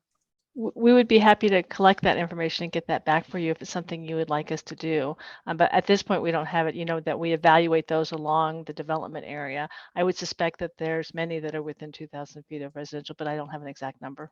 Okay. And of those 76 wells, can you all commit to trying to estimate the emissions offset and the vehicle miles reduced so that we can track that as part of our cumulative impacts reporting? Again, we don't have that information now, but we can certainly get that for you or do our best to estimate that. Thanks. And I have to say, I'm trying to understand the existing Berry Farms facility and how many locations. I think you said in your presentation, is it 5 locations or 5? The Berry Farms facility, how many locations or wells does it currently serve? And is there a reason that only the new Berry Farms location can be served by the facility and not the other 2 wells that are the other 2 locations that are being proposed? Is it a distance problem? Is it a capacity problem? Certainly, I can try to answer that question. I believe what your question is we have an existing facility and there are 5 wells that go to that existing facility. They were drilled back in 2014. So we're going to take that facility and we're going to remove it, build a whole new facility that will be for those 5 existing wells and the 8 new wells that we're doing for Berry Farms. As far as if your question was about why can't we use that facility for Camish and Schwartz, is that what your question is? Yep, Well, those are both way, parts. Thank you. they're farther apart. They're way too far away for us to have flow lines to. And once you Okay. get over a certain distance, we start having issues with those flow lines in terms of like wax accumulating or paraffin. And so we avoid a certain length. So those are too far away. That was helpful. Thank you. I am wondering, there seem to be a lot of produced water tanks for all of these locations. And I'm wondering if there was consideration of trying to pipe the produced water instead of the tanks. And if there's some sort of estimate related to how many truck traffic trips we're going to see related to taking away the produced water versus if you had piped it. I'm just wondering what kind of considerations were put in place. Sure. I mean, I can walk through part of that at least. Hopefully, I can answer all your questions. The closest saltwater disposal well is approximately 8 miles away. So building pipeline takeaway for that produced water would cause significant impacts to surrounding stakeholders, including construction traffic, noise, and dust. The construction would include multiple road crossings, and so we have a very large decline in that produced water after about a 12-month period. We have a lot of produced water, and then right at that 12-month period, it starts to drop way down. So most of those truck trips happen that first 12 months. I'm not saying we don't have more after that, they're just not as large. So what we try to do is mitigate that through the placement of our pads to put those as close to haul routes that make sense. So all 3 of those locations are very close to paved roads, and those paved roads are County Road 36, 38, and 17. County Road 17 is actually an arterial classification. So we're able to get to paved roads very quickly and get our truck trips out of there very quickly. And we feel like that's less of an impact than if we were to construct those pipelines for that pipeline takeaway. So we believe that, the ability to obtain the right of way for that produced water line and the impacts associated with it would create more of an impact than the truck trips we had just that first year. And then the second part of your question, I think you wanted to identify how many truck trips it would cost to build that pipeline. Is that and compare it to the truck trips? No, I think your answer is sufficient for what I'm curious about. I'm wondering If after 12 months, there's this big reduction in produced water, is the plan then to come in and remove some of the tanks to minimize the footprint? We have a lot of produced water tanks that sit out there on locations that are considered temporary produced water tanks. And yes, after the very first year, a lot of those tanks will go away depending on how quickly that water drops down. Those are rental tanks, and we want to get those off location as quickly as possible. And then we have produced water tanks that then sit out on locations, and those will hold water. I think there's between 2 and 3 for each location. I'm not sure exactly how many, but those are used then for produced water for trucks to come in and collect that water and take it away after that first 12 months. Did that answer your question? Yes, thank you. Okay. And then finally, I did notice that you all asked for I think at least 2 of the sites, maybe 3, a waiver from CPW to store chemicals within the 500-foot high water mark. And I'm wondering if there was consideration of looking at the design to see if that equipment could be placed further away from the high water mark, or if there are physical limitations to doing that. And I'll stop there. There really are physical limitations. We tried to push those as far away as we could in all those locations. And it's difficult to position in such a way that you don't impact agriculture or impact other receptors, residential building units. So we're trying to put those in certain locations. So we've asked for the waiver for those locations in order to, as required by CPW. Thank you. You're welcome. Others with questions? Commissioner Messner? Thank you, Mr. Chair. Thank you all for the presentation and the information that was provided. I've got just a few questions, and like Commissioner McGowan, these may be a little bit all over the place. And some of it is just for me to clarify some of the information that you've provided and make sure that I understand it.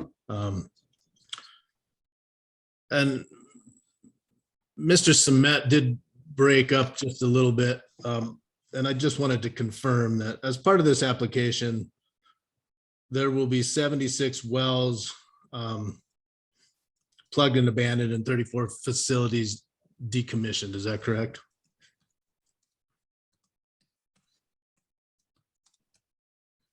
I'm sorry, can you repeat that? 76 wells and 34 facilities? Yes. Yes, that's correct, sir. Okay, I just wanted to make sure that I heard that correctly. And I think that I read it. When I was reading the application, there's different information on different 2As. And so it's nice to have the total there. And I know that that was also available in the cumulative impacts report, but I just wanted to confirm that. As you were looking at designing the facilities, I did have a question about the Berry facility and the Berry pad and whether why the decision was made to separate those rather than have them on the same site. And I'm sure that there's a reason for that, but I couldn't discern that from the information that was provided in the application. Sure, I can take that one. Commissioner Misner, the reason those are on 2 separate locations is that there's a couple of reasons. One is because they're both on different tax parcels. So they're divided by a parcel boundary.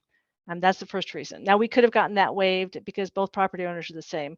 But the other thing is that they both have existing facilities. So the Berry Farms facility has an existing facility, and the Berry Farms well pad has an existing well pad. So since those were existing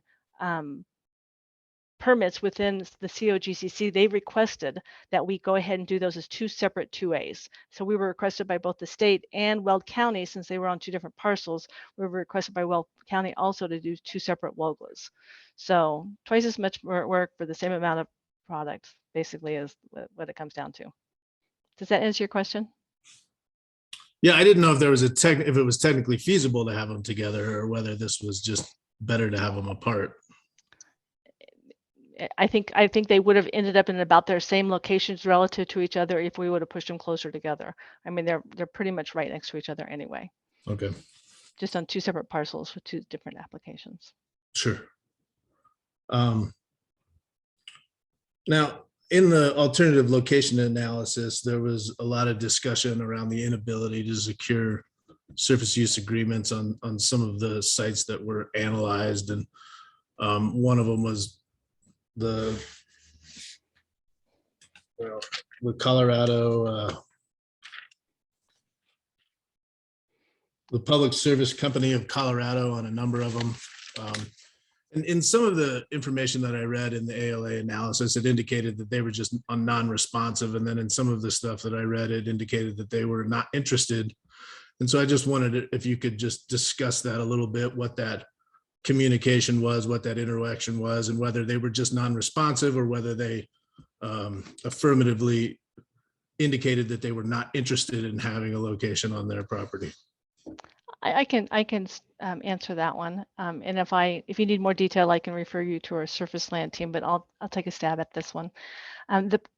We originally, when we started the application, Public Service Company of Colorado was non-responsive. So we were reaching out to them. We weren't getting return phone calls. We were having conversations with them. They weren't returning. They weren't interested or didn't appear to have any kind of a solid no.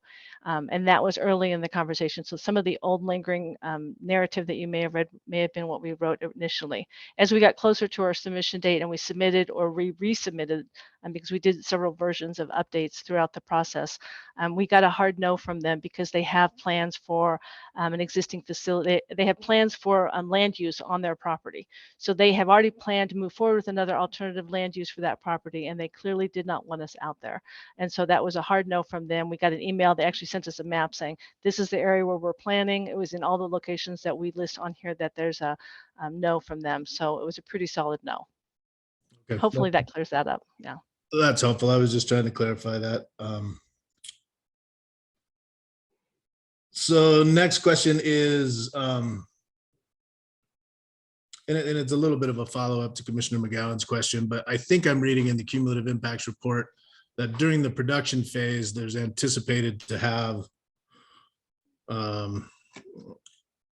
me just find it here. I think 1,862 annual truck trips throughout the 25-year life of the facility. And I assume that the majority of those truck trips will be produced water takeaway. And so I'm not great at math, right? But I mean, I think we're looking at about 3 or 4 truck trips a day. Is that kind of what's anticipated during the production phase? I would think it would be even less over time. So obviously, even like the second year, the third year, compared to the 10th or 11th year for produced water takeaway, it will continue to get less and less. But we do have operators that have to go out there and do maintenance. So we've tried to calculate those numbers in there. We have operators that do inspections on a regular basis. Those numbers are in there. So that's not all produced takeaway. It includes other things. But generally over time, the trips get less and less. Does that answer your question? Yep, well, that's helpful.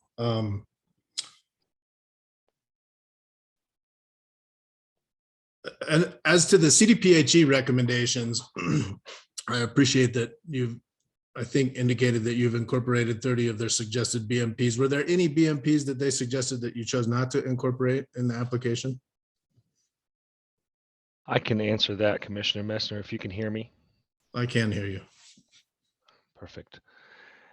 Yes, there were a few that were not applicable to the development. So one of the ones that we found not applicable was the BMP operator will appropriately time activities associated with high emissions to reduce the potential for exposure to high occupancy building units, given that this development avoids proximity to high occupancy building units. We found that one not applicable.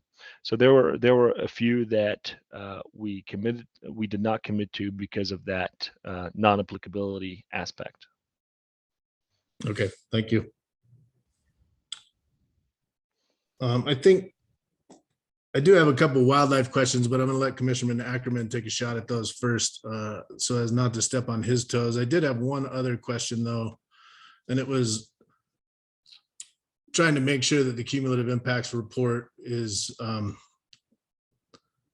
accurate as far as some of the information that was being provided. And I think in the form 2B on the OGDP, it shows a different volume of water usage than in the cumulative impacts plan, particularly on the Schwartz data on page 9 of the 2B, and also the Berry Farms well pad may be missing the total water usage. And so I wonder if there would be an opportunity for you to go back and take a look at that and make sure that the information that's provided in there flows between the 2B and the cumulative impacts plan. And then in addition, in the cumulative impacts plan, there's some indication that there's going to be some recycled water utilized in operations, but I didn't see any narrative as to what that recycled water would be used for, how it would be used. And so I wonder if you could just talk about that a little bit. Yes, I can answer that, Commissioner Messner. As far as the data in the cumulative impacts plan is taken directly from the submitted water plan. So the water plan and the cumulative impacts plan match each other as far as data is concerned. As far as the information related to the recycled water, the narrative exists in the last portion of the water plan, where we address our plan for testing the recycled water, making sure that it meets the chemical properties that are in the COGCC rules, as far as our plans in the future, working with the COGCC on implementing more and more recycled water as we gain that capability. So the intent then would be to take it somewhere, analyze it, and so you're just accounting for that testing, the testing process, I guess. Yes, absolutely. Okay. And I think that on the water information, there's the water plan, there's the cumulative impact plan, and then there's the 2B, and I think it's missing on the 2B as far as that volume's going over. And so that's at least what I had noticed there. Yeah, we could take a look at that and work with staff to make sure that everything is in there in the 2B. Okay.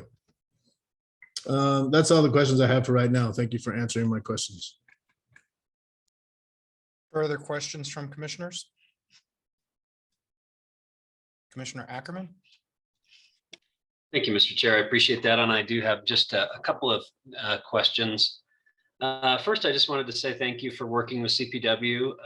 And it appears that all the appropriate timing restrictions have been incorporated into your BMPs, and very much appreciate that's a complex application or series of applications and complex site. And so appreciate your closely working with CPW. I did have one pointed question and then a little bit more of a philosophical question.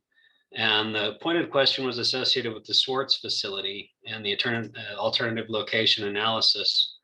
There was a location that was identified as a Section 5 location that would move that pad outside of high priority habitat, would move it farther away from RBUs, and would also allow for reaching of the minerals across the unit rather than having to create a secondary pad. But I thought I heard you say that you were unable to reach a surface use agreement on that site in your presentation. I didn't see that comment in the original materials, and so I was hoping for a clarification on that specific ALA. Yes, I can address that. I can address that, Commissioner Ackerman.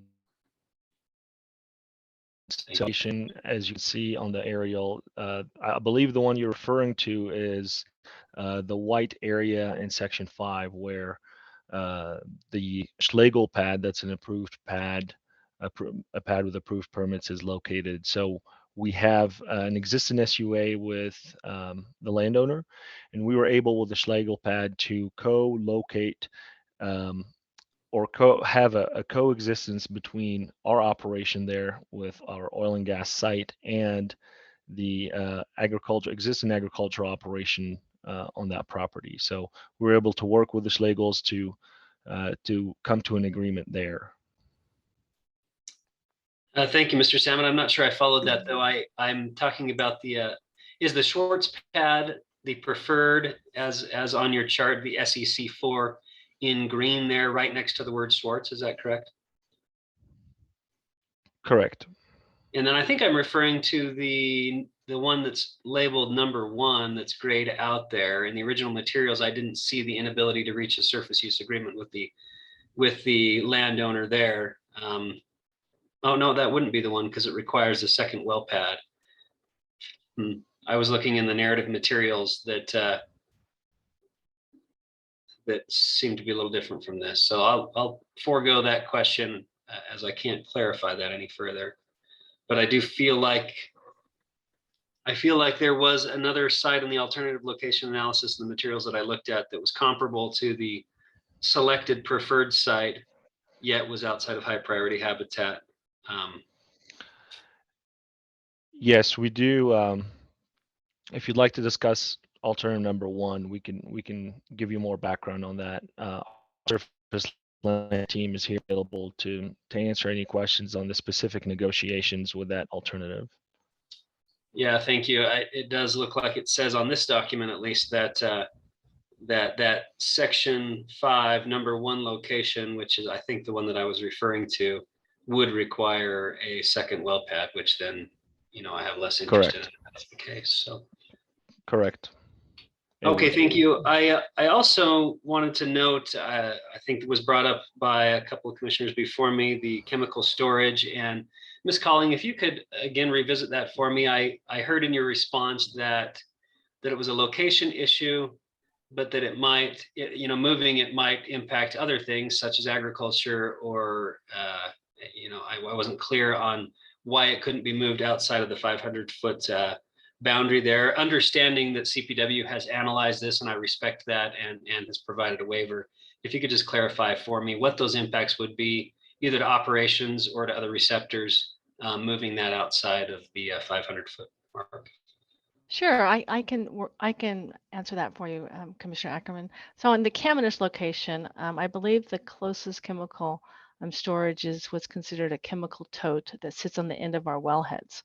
So if we were to move the wellheads and the facility farther west to get it further away from the high water mark, that would push it into the property line and the next property owner. So there's no place farther west we can move that to get it away from that ordinary high water mark, which is to the east. So that kind of addresses it for Camanus. Does that make sense to you? Yes. Okay. And then on Berry Farms, we have an existing facility. We're trying to use that existing facility without moving it too far north, without pushing it closer to the residential building unit and incurring and taking up more room that is agriculture. So there's an existing agricultural field there. There's an existing Berry Farms facility. We're just replacing that same facility, which currently exists within 500 feet of an ordinary high water mark to the southeast. So we're trying to kind of use the same location, amend it versus, pushing it farther north. On the Schwartz, I think I'm going to lean towards Sam because I think Sam's the expert on Schwartz and he might be able to explain a little bit more about where that chemical storage is on the Schwartz. Mr. Samet, sorry. Thank you. Yes, I'll be happy to explain that. With the Schwartz pad, it really had to be configured in the way that it shows up on that map to be able to accommodate one, having agricultural operations in the pivot on that site, two, having a horse riding facility on that property, then having a pond, and also trying to move away that facility from the closest residential building unit. So it was a very difficult pad to be able to site those tanks away as far as possible.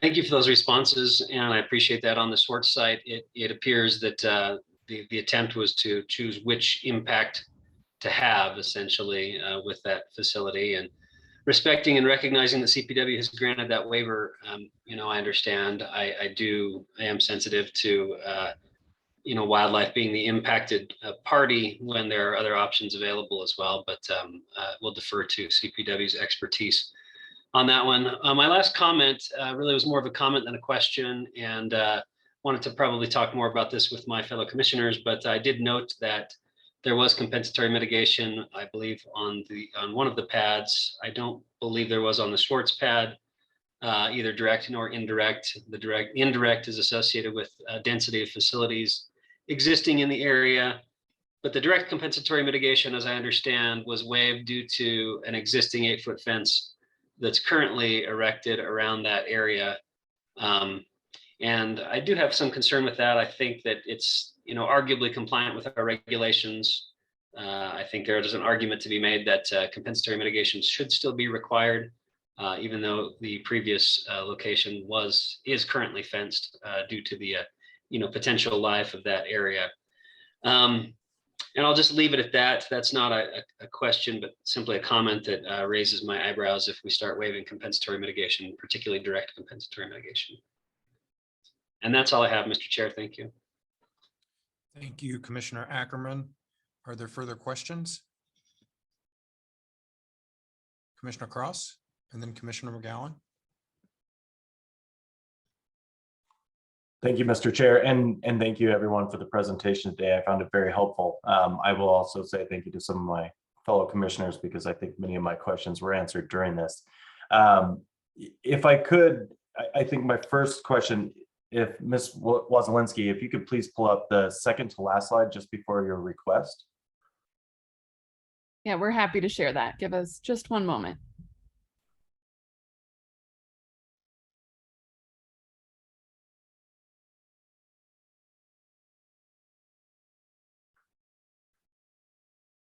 Okay, and one of the things I just wanted to try and go through here is, I think this is the one that kind of went through fairly quickly. And I just wanted to kind of confirm the numbers there with respect to the P&A wells and the facilities. And if I remember right, I believe some of those are going to be done before pre-production activities occur and some will be done after. Is that correct? That is correct. And how much of it do you plan on being done before? I don't have that information in front of us. You know, the P&A schedule is rather fluid depending on our rig schedule. So we have to meet that requirement. So we can certainly take an estimate and get back to you on that, but we don't have that information in front of us at this time. Okay. And I think that was part of it, is kind of understanding overall where the P&A of these wells and removing of facilities fits in with your overall plans compared to some of your other productions within the rest of your P&A and within the rest of the state, I think is what I was hoping to get at. Sure. And I will just add that, you know, it just depends on if that well is holding a mineral lease or not. And an example here is on the Kamenish pad, we have an existing well that is holding a mineral lease. So we will not plug that until the wells are drilled. Where on the Berry farms, we know that we can eliminate that well now and plug it before we start drilling. So every single well has to be evaluated, and there's many factors that go into that decision. Perfect. Thank you very much. And then if I could also, I think specifically with Ms. Hess, if we could go back to the part of the presentation about some of her communications with I'll call them the RBUs and the neighbors, as I believe you called them during your presentation. So one of the things I wanted to talk about was some of the steps that you were taking in response to some of the requests from the neighbors that you had in there. I believe could you go over some of that a little bit more? I'd be interested to hear kind of how you resolve some of the concerns that the tenants and the RBU neighbors had. Absolutely. Thank you, Commissioner. We heard a lot of interest around the haul route and potential traffic. So we were very transparent with all the stakeholders, regardless of their location, to the haul route, as far as haul route expectations, what goes into planning the haul route, and our efforts to make sure it stays a safe and efficient operation, which includes flaggers, as Sam mentioned at the crossroads, a sign that denotes the haul route outside of each location so that our truckers are reminded every single trip that they take. So really just showing our neighbors that we are aware that this is a concern and the steps that we take to make this as efficient and quiet as possible really helped to alleviate a lot of that concern. And were there any additional concerns mentioned with respect to odors or anything like that? Again, great question. There is always concern for potential nuisance, especially with the RBUs that have lived there for several generations. Odor was not a concern that was brought up to me. I heard a lot of several questions around potential noise and what to expect. And in this instance, I would, of course, direct them to our website where we have live clips of actual operations going on in Weld County that kind of gives them a baseline or something to expect. As well as there's other operations in this area, smaller vertical wells. So some of this community is relatively aware of operations and what they can expect. And with respect to the existing, especially vertical wells in the area, did any of the neighbors express concerns about the fact that these would not be vertical wells, but somewhat larger operations going on? That was not a concern that was brought up to me. In fact, the people who have vertical wells on their property or our neighboring properties use that as a positive thing because of their interactions with OXY specifically. They have positive things to say as far as efficiency and communication and gate management. Specifically, there's a stakeholder that's just outside 2,000 feet in between Kamenish and Schwartz. And so I was able to have positive conversations with her. She has vertical wells on her rental property to the south, and she had good things to say about our field people who maintain that vertical well. Perfect. I appreciate that. And part of the reason I just wanted to go over this is, especially as the public comment came in today, not only are there some issues with respect to potential eagle nests, but also the fact that there are different RBUs in these different proposed sites. And so I think it's important to know that not only you have reached out to the community members, but also that you have expressed concerns and plan to continue the ongoing discussions with them to alleviate any concerns they may have. And so the fact that you've kind of talked about they understand kind of what this process is and that they've dealt with you previously, I think is very helpful. And then the final thing is I'll sort of say with respect to the alternative location analysis, I do appreciate the level of detail you put into the presentation for that. I know it's sometimes hard to do that, but I think especially given the number of receptors in this area, even sometimes when they're outside of the potential buffer zones, I think it's important to kind of go over those. And so the fact that you explained, listen, this one would be pretty good, but couldn't get a surface use agreement, I think that is very helpful to our deliberative processes and our decision making. So I appreciate that. I don't think I have any other questions at this time. Actually, if you could go back to the share screen.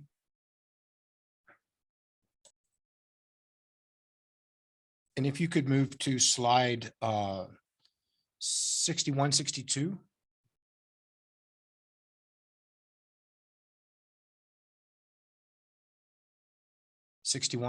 That's 58, 59, 60, 61.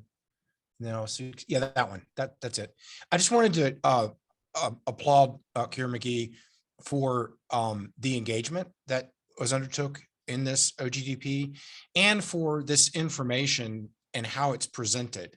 I think we've heard a fair number of OGDPs now, and in particular where there are instances in which informed consent is not received, getting some sense of the engagement, such as the second person there who didn't do informed consent but expressed no concern, that really helps with the narrative and helps me, at least as a commissioner, feel comfortable in moving forward. And so I wanted to just highlight that point for the presentation and for other operators that may be operating in areas in which people are nearby. And that's just a comment. I wondered if anyone from the panel wanted to respond to Ms. Hackis's concerns. And I don't know if they were right, wrong, or otherwise, but she mentioned that there were a lot of inconsistencies in her review of the application with regard to locations and sites. And again, I don't know if that's correct or not, but I did want to give you an opportunity to specifically respond if you so desired. Commissioner Chair Robbins, I would take a stab at that one. This is Tracy calling. I appreciate her comments, and I was trying to follow and write down many of what she said. There's so much packed in there in terms of the inconsistencies.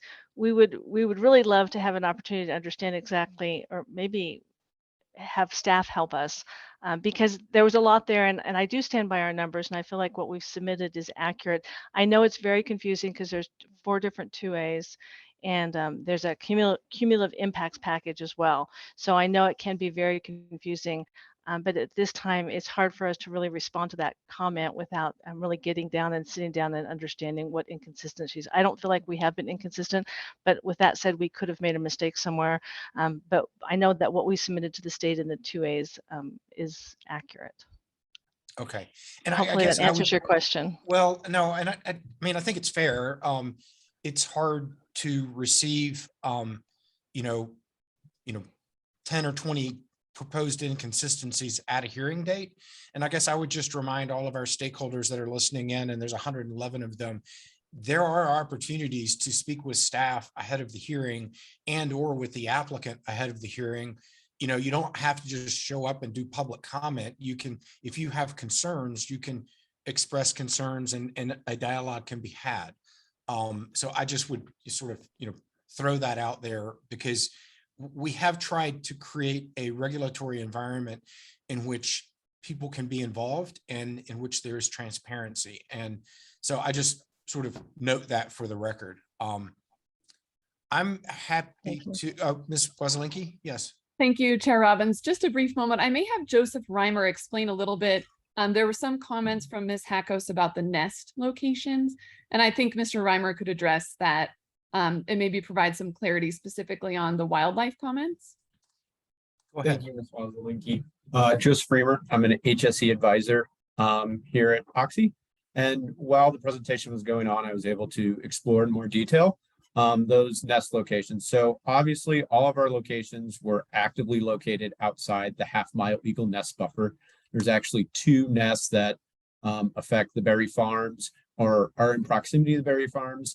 And then 1, the Excel bald eagle's nest that's in proximity to both the Schwartz and Cavendish. Throughout our ALA and our planning process, again, we're outside those half-mile buffers.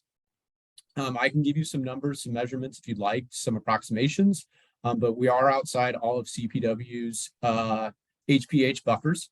And then throughout our consultation to address the bald eagle winter night roost that Ms. Hackett brought up, it was determined by CPW that we were within the half-mile visual range. So we rely on Colorado Parks and Wildlife, the biological experts here in Colorado, to determine what may or may not impact wildlife.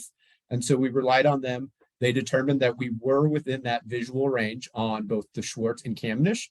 And that's why we agreed to commit to that avoidance STIP during that timing window. While specifically on the Cavendish, the location, the actual pad disturbance does not physically fall within the half-mile eagle buffer. Part of our access roads does. And despite our haul route heading west outside of that bald eagle winter night roost, we still agreed with CPW's judgment to abide by that timing limitation. So hopefully that adds some clarity to some of Mrs. Hackett's comments. Thank you.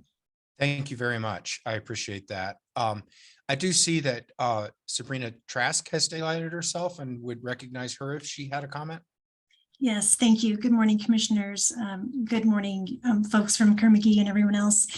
I did also want to just mention that for the public comment received from Ms. Hackos this morning, staff considers that possibly Ms. Hackos was a little bit confused in reading the ALA narrative and some of the distances and RBU information in the ALA rather than in the actual related to the actual proposed locations. Staff would be more than happy, though, to work with Ms. Hackos, get that information from her and confirm the distances and the RBU counts in this OGDP application. We did not see those same inconsistencies, but if there's something we missed that she can identify for us, I would very much like the chance to address that. Great, thank you very much. Commissioner Messner, I see you raised your hand, but I think Commissioner McGowan had raised her hand after Commissioner Cross. So we'll recognize Commissioner McGowan first, and then we'll get to you. Thank you, Mr. Chair. I just wanted some clarification from Commissioner Ackerman about the mitigation fees and his concern about not applying them because of the fencing and why he might or might not think that the rule would be applicable. Thank you, Commissioner McGowan. I appreciate the opportunity to clarify. Direct compensatory mitigation is associated with, as certainly as Commissioner McGowan knows, but for the benefit of the whole, direct compensatory mitigation is associated with well pads specifically, and compensatory mitigation in HPH on well locations is paid. Excuse me, let me restate that. Compensatory mitigation, direct compensatory mitigation is paid on well sites located within HPH.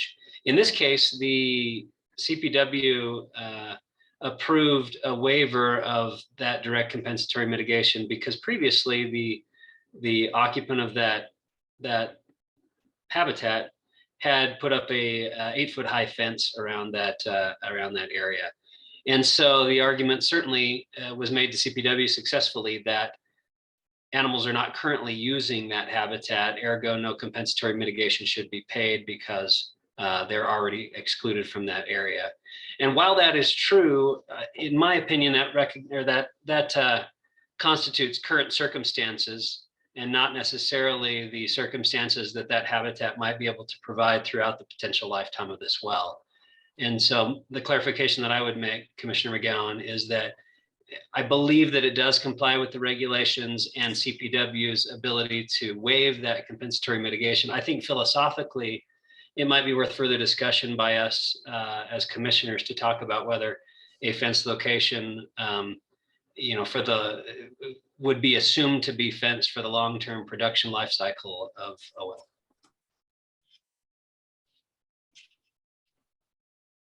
Thank you, Commissioner Ackerman. Did you have any follow-up, Commissioner McGowan? No, thank you, but I think it's a good thing for us to keep our eye on. And I think when I was talking to OGLA staff, is it CPW's ability to waive or the directors for this circumstance? Ms. Trask? Thank you for the question, Commissioner McGowan. I think in the rules, and I apologize if I misspeak, but I think it is the director's determination, but that determination is based on consultation with CPW, and certainly staff attempts to defer to CPW's expertise at every opportunity. Yeah, thank you for that clarification. And that makes sense to me as well. I appreciate that. Commissioner Messner?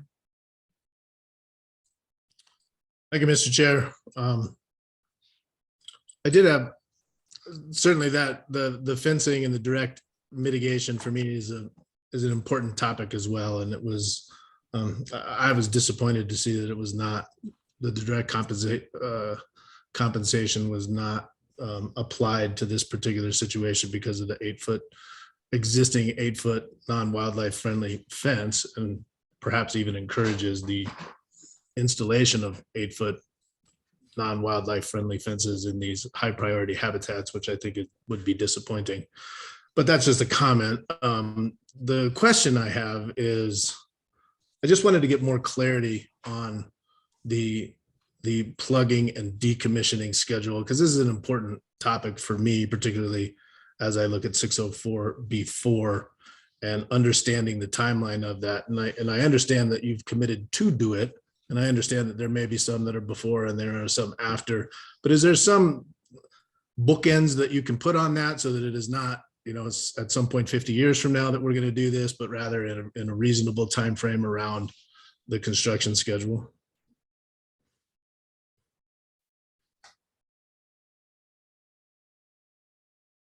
Don't everybody jump at once. Commissioner Messner, are you referring to a certain BMP? You've indicated that you're going to decommission 76 wells and 34 facilities as part of this OGDP application, and you've indicated that you will, which is a shall. But it's not clear to me what the time frame is, particularly after hearing the responses to Commissioner Cross's question.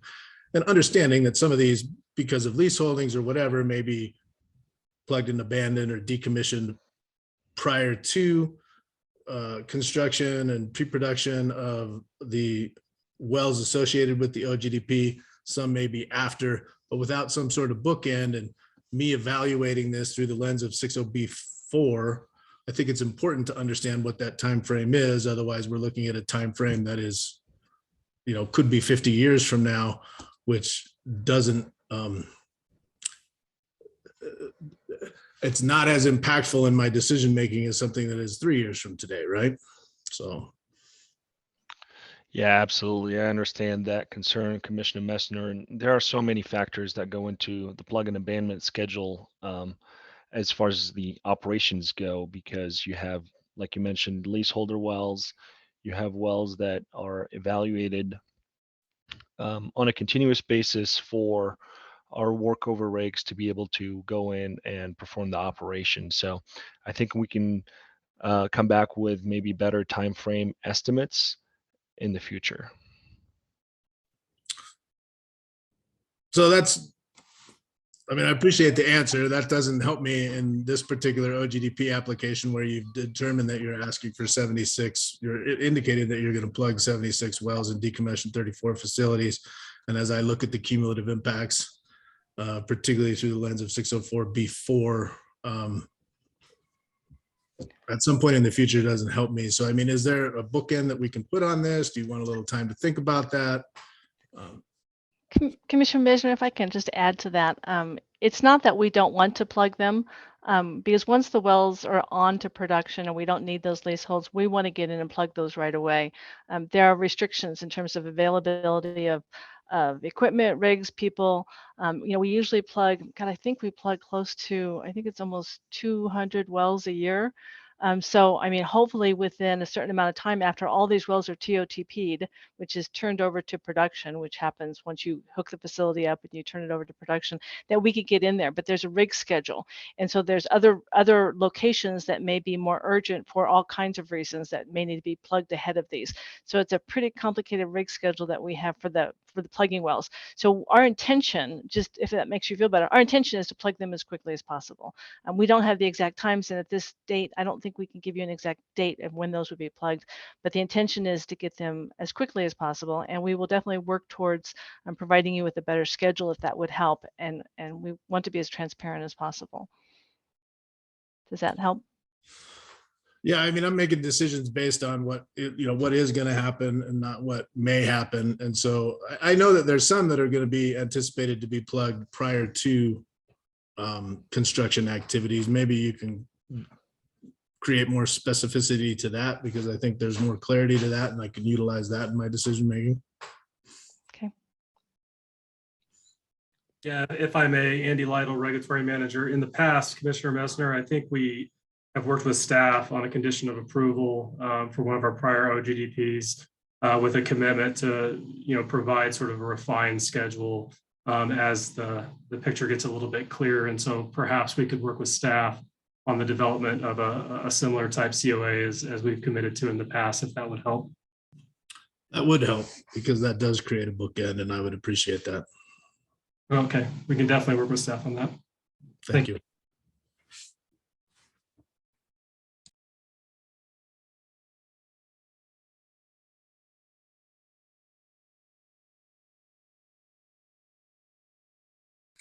Mr. Chair, I think you're muted. Commissioner Cross, thank you.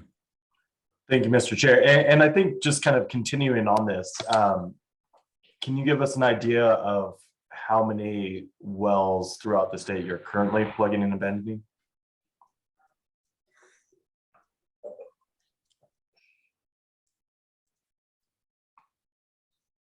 Right now, the figure that around wells per year, and it fluctuates between 400 and 7 wells depending on many factors. Mr. Samet, you may need to repeat that answer. Yeah, you were kind of cutting out again. Absolutely, I can repeat that. So, in a given year, depending on many factors, including market conditions, rig availability, equipment availability, personnel availability, and other factors, we approximately plug between 400 and 700 wells per year.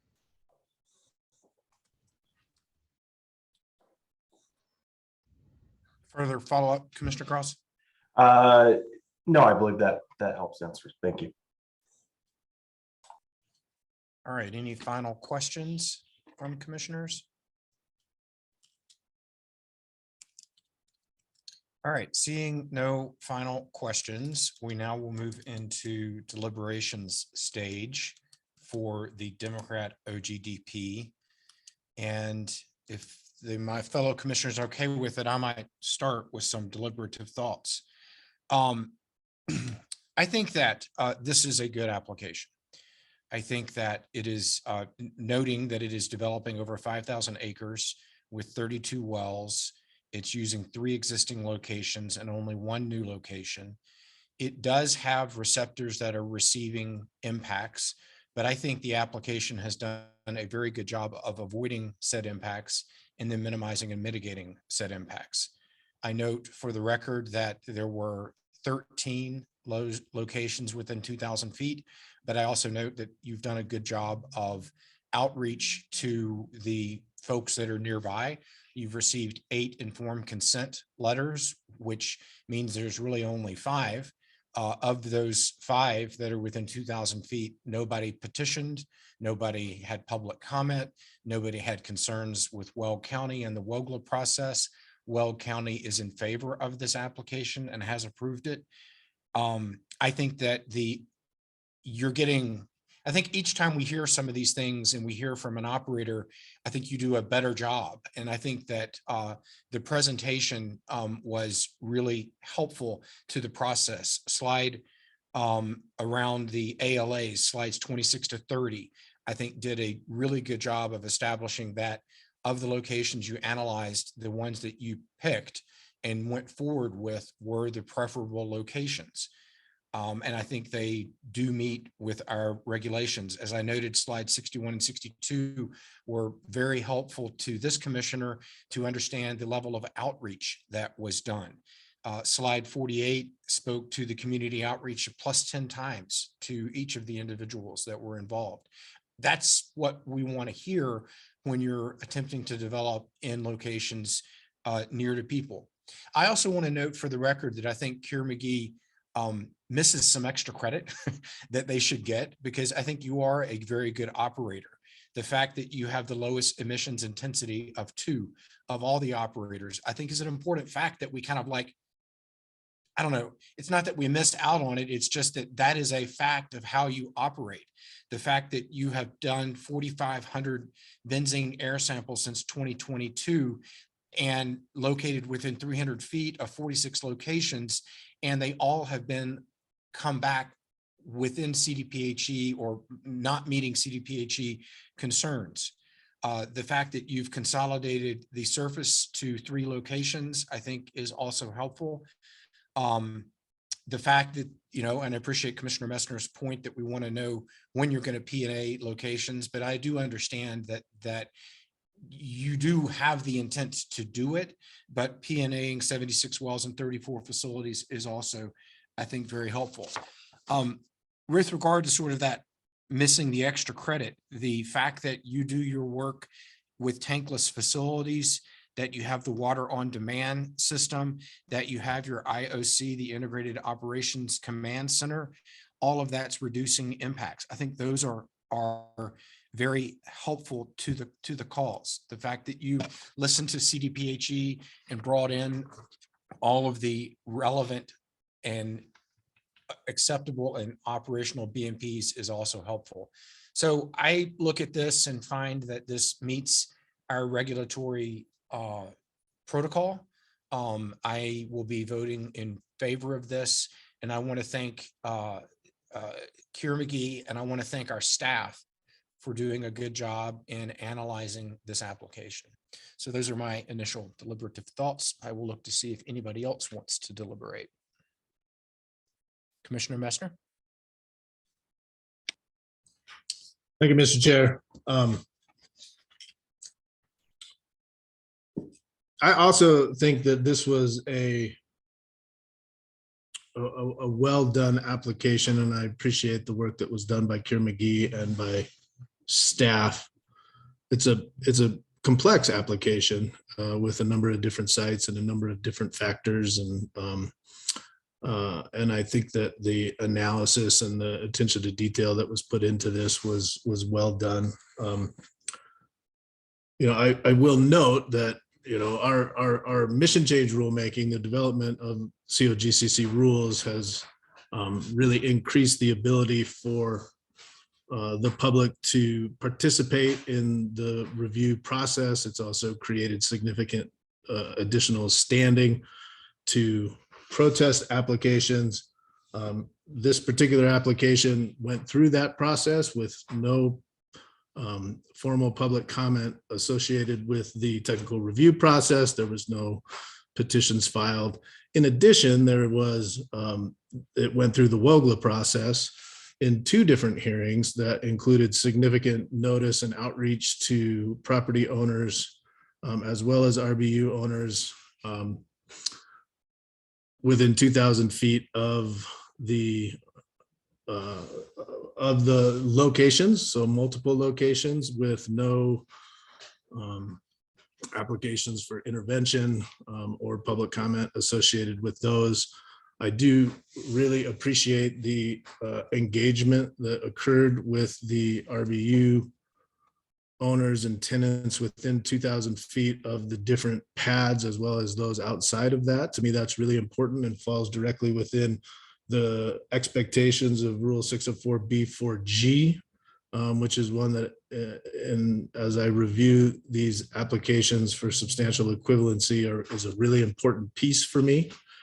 I'm very appreciative of, and it is a very compelling reason for why I think this application is good, is the offset cumulative impacts of the plugging and abandonment of 76 wells and 34 facilities associated with this, which is why I continue to push that can't be just an open-ended piece. But I appreciate Mr. Lytle's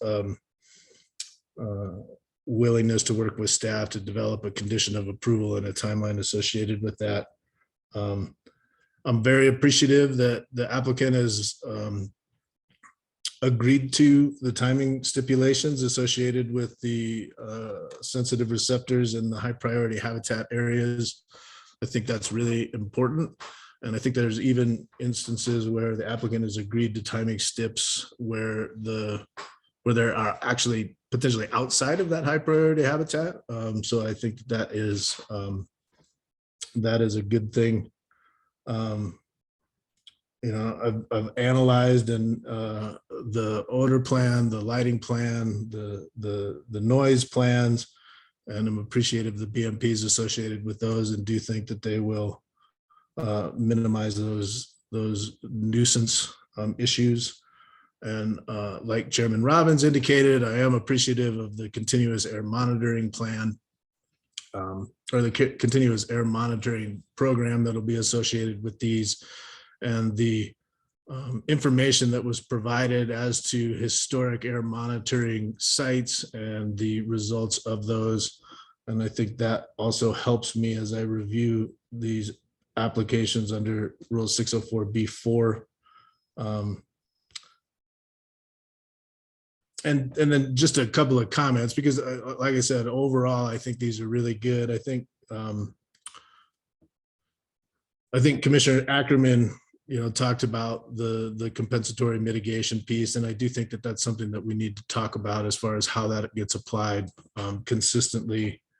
And then also how these waivers for the setbacks within the ordinary high water marks for chemical storage, and how these get determined, because I think there's potential impacts to those, both to wildlife as well as to impacts to potential surface water or waters of the state. And I think that these are, and I think that the BMPs associated with this are adequate, and I'm comfortable with it. But I think from a process standpoint, that's something that may be worth additional conversations around. But overall, I think that this is an appropriate application. I think it is a well done, and I'm comfortable moving forward with an approval of this application. Commissioner Ackerman. Thank you, Mr. Chair, and I appreciate the chair beginning these deliberations in the way he did. We often talk about points of concern that come up in these applications or questions that arise, and we don't talk about often all of the good points that were included in the applications. And I would concur with the two commissioners before me that I believe that the lack of public outcry associated with this development in a relatively densely populated area was due to the outreach and BMPs and other stipulations that were placed upon the application voluntarily before coming to the commission by Kerr-McGee, and wanted to also go on record appreciating the good work that's been done by this operator. I also, Mr. Chair, because of the public comment, I appreciate always public comments, particularly those associated with protection of wildlife. Appreciate the work Audubon does and appreciate the commenter today. I did want to state, though, and recognize the expertise of COGCC staff, of CPW, of CDPHE, and of Weld County. Those staff members that reviewed these are experts in their fields. And the question was raised as to whether or not these applications are actually read. And I wanted to assure the public that not only are these applications read, but they undergo many layers of detailed review by experts in various fields, both by the operator, but also by various levels of state and county government. Appreciate the good work done by staff on various levels across the state. And also wanted to mention, again, the compensatory mitigation. I'm with Commissioner Messner. Wanted to make one clarification on that point, that my comment was essentially based on our regulations stating that direct impacts occur from direct mortality or displacement during construction, which is not the case here, hence the reason it was waived. But they also state that they are based on habitat conversion to industrial facilities, which I believe is the case here. And so I will flag that for further conversation, but wanted to clarify that I believe that this application is within the bounds of our regulation, that the waiver was recommended and approved by the director, and I respect that process, and also will be voting in favor of this application. Commissioner Cross. Thank you, Mr. Chair.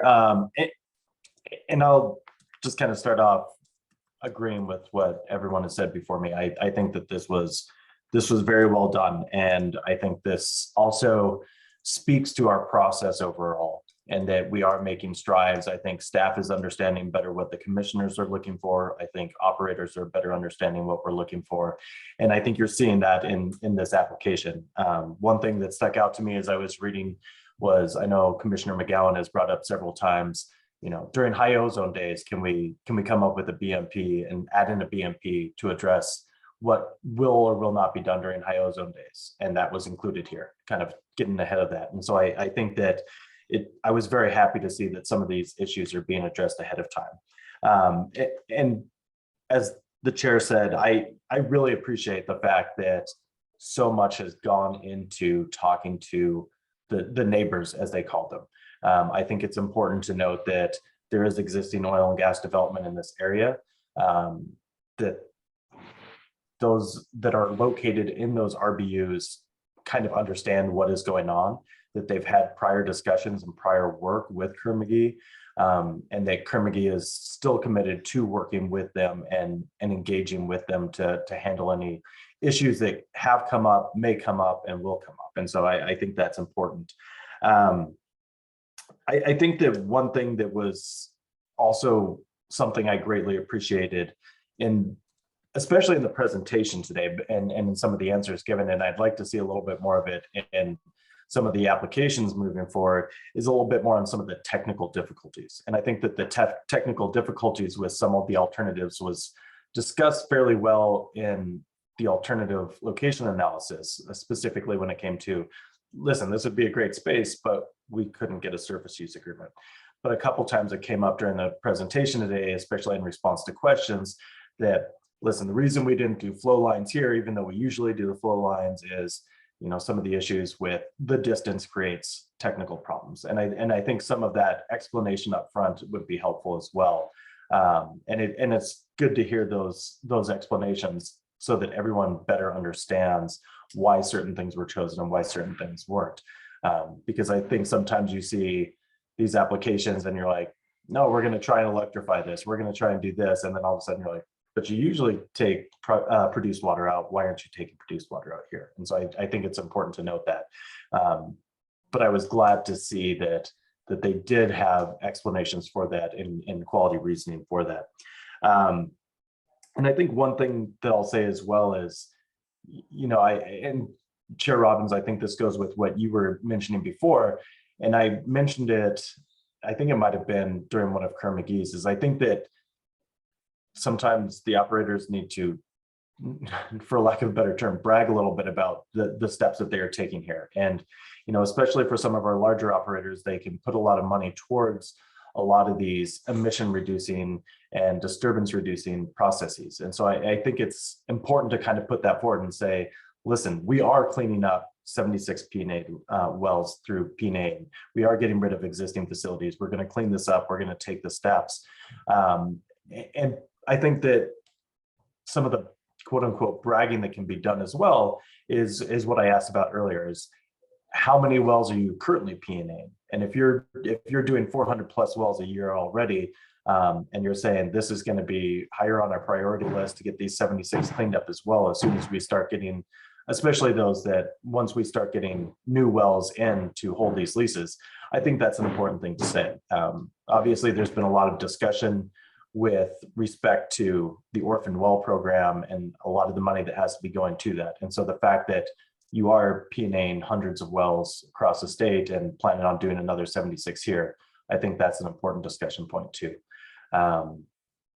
But overall, I think this was a very good application. And the fact that, you know, there's high priority habitat issues, the fact that there are nearby RBUs, the fact that there's water issues nearby, and that they've taken the steps and all these different things and explained what they're doing with them, their work with CDPHE, their work with CPW, and their work with the staff as well as Weld County. I think all those are very important points, and I am in favor of this application.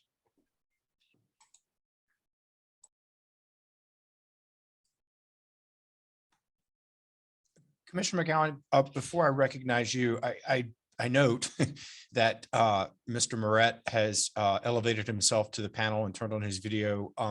It's a little uncommon, but it would be wonderful to hear from him. I know we've had a lot of discussions around wildlife issues. So Mr. Moret, I would recognize you. Thank you, Chair Robbins, and the rest of the commission, and also the stakeholders for joining this call. I wanted to give a very short statement about, just a clarifying statement about the timing dates. They are correct in the application, but in the applicant's slide, it should read April 30th. So I just wanted to note that for the record. Very good. Thank you. Anything else? I would also go along with what several of the commissioners have mentioned, and also I appreciate the public comment today as far as, you know, wildlife is a very especially me for working as a wildlife biologist, you know, it is a concern that I do look at and have many conversations with every applicant. And so with this location, the first thing that we focus on is avoidance. And so, and whether it's the avoidance of the pad, avoidance of when the actual work is. So there's a lot of conversation that happens on avoidance itself. We don't jump straight to minimization or mitigation, just have a lot of focus on the avoidance aspect. And so I appreciate that there are several aspects of this application with these three sites that do have that avoidance measures associated with them. Thank you, Mr. Moret. Thank you. Does anyone have questions for Mr. Moret? Okay, great. Commissioner McGowan, we will return to the deliberative state, and I would recognize you. Thank you, Mr. Chair. I think my fellow commissioners have said everything that needs to be said. I do think this is an example where the operator has attempted to follow both the spirit and the letter of our regulations and the discussions that we had when we went through mission change, which was, first try to stay away from sensitive receptors. And if you can't, show the process that you went through to show us why you can't be, within or without, outside of distances that we've put in our rules. And I think that that was shown through a pretty rigorous and in-depth ALA process. Similar to my other commissioners, the community engagement process was very important to me. And I think that the operator has shown that they've individually met with each of the folks who were within the 2,000 feet. I think there's an understanding of those folks of what's happening within their area. And I think the fact that no one has protested or said that they have major concerns and can't come before the commission is important. I'm also super appreciative of the offset attempts or plans here to plug the 76 wells. And I'm assuming that we're going to get information about whether or not some of those are within 2,000 feet and what those emissions offsets are going to be. There might even be also kind of a beneficial, positive offset impact. And I think for me, that's also important as part of our deliberation and considerations. I also thought it was notable. I think this is the application where a large percentage of the water being used is non-potable, not fresh water, if I'm remembering the application correctly. It was important for me to get the benzene data in using their natural gas engines and what happens when you're certain distances away from these locations and showing substantial equivalency. So I think that the operator has done a good job with the intent and the actual letter of the regulations here and following our rules and what we're trying to achieve. Further thoughts, comments, deliberations? Seeing no further deliberations, does anyone care to make a motion? Move for approval of the application. I second. Commissioner, we have a motion from Commissioner Cross, second from Commissioner Ackerman. Are there deliberations? Recognizing Commissioner McGowan. I think I'd like to make some friendly amendments if possible. I just want to make sure that as part of this approval of this application, we're going to get information about which wells that are going to be P&A'd and their locations are currently within 2,000 feet of residences, that we are going to get an estimated emissions and vehicle miles reduction from those sites that are going to be P&A'd or remediated, and a schedule of the P&A'ing of the sites to be included as part of the application. Commissioner Cross, are you comfortable with those amendments? I am. I think, I don't know if we want to work on the way the very last part was worded. I know that with respect to the schedule, as they mentioned, the schedule is a little fluid, and I think maybe it makes sense to try and reword that to talk about the condition of approval that Mr. Lytle mentioned. AG Davenport, please show your friendly face. What are your thoughts? Well, I agree with Commissioner Cross in the sense that there's important that there's some clarity in exactly what the commission is requiring, given what was stated as well in the hearing by the applicant. So if there is something specific the commission would require that's not currently stated as a BMP or COA in the application, and we're adding language to that, then clear language that states exactly what the commission requires is important. Commissioner Messner. Thank you, Mr. Chair. What I heard from Mr. Lytle, and Mr. Lytle, you can certainly chime in if it's not correct, but the condition of approval would be that staff will work, or that the operator will work with staff to develop a schedule for P&A and decommissioning activities. Yes, Commissioner Messner, that's correct. And As I stated before, we have collaborated with staff in the past on the past GDP that this speaks to approximate, P&A schedule along with emission reduction estimates. And we can also sort of refine that language to include the proximity to residential building units associated with those wells. I'm comfortable with that language if Commissioner McGowan is. Yes, thank you. All right, are we now comfortable with the motion that's on the table? With that clarification with Commissioner McGowan's additions, I would so move to amend as such. Okay, Commissioner Ackerman, your second still stand? Yep, understanding that the operator has concurred, my second still stands. AG Davenport, are you comfortable with a clear record here? Yes. Very good. We have a motion and a second. Is there further discussion? Seeing no further discussion, all those in favor of the motion signify by saying aye. Aye. Aye. Any opposed? Motion carries. Very good. Thank you to the applicant and to staff for the good work here. We will excuse the applicant and the panel at this point in time. Thank you very much.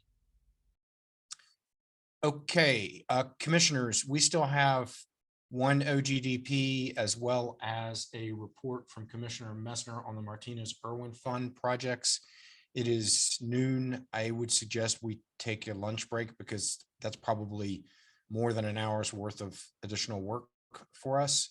How much time do we want today for lunch? Maybe 45 minutes? Does that work? All right, let's return at 12:50. That's like 47 minutes.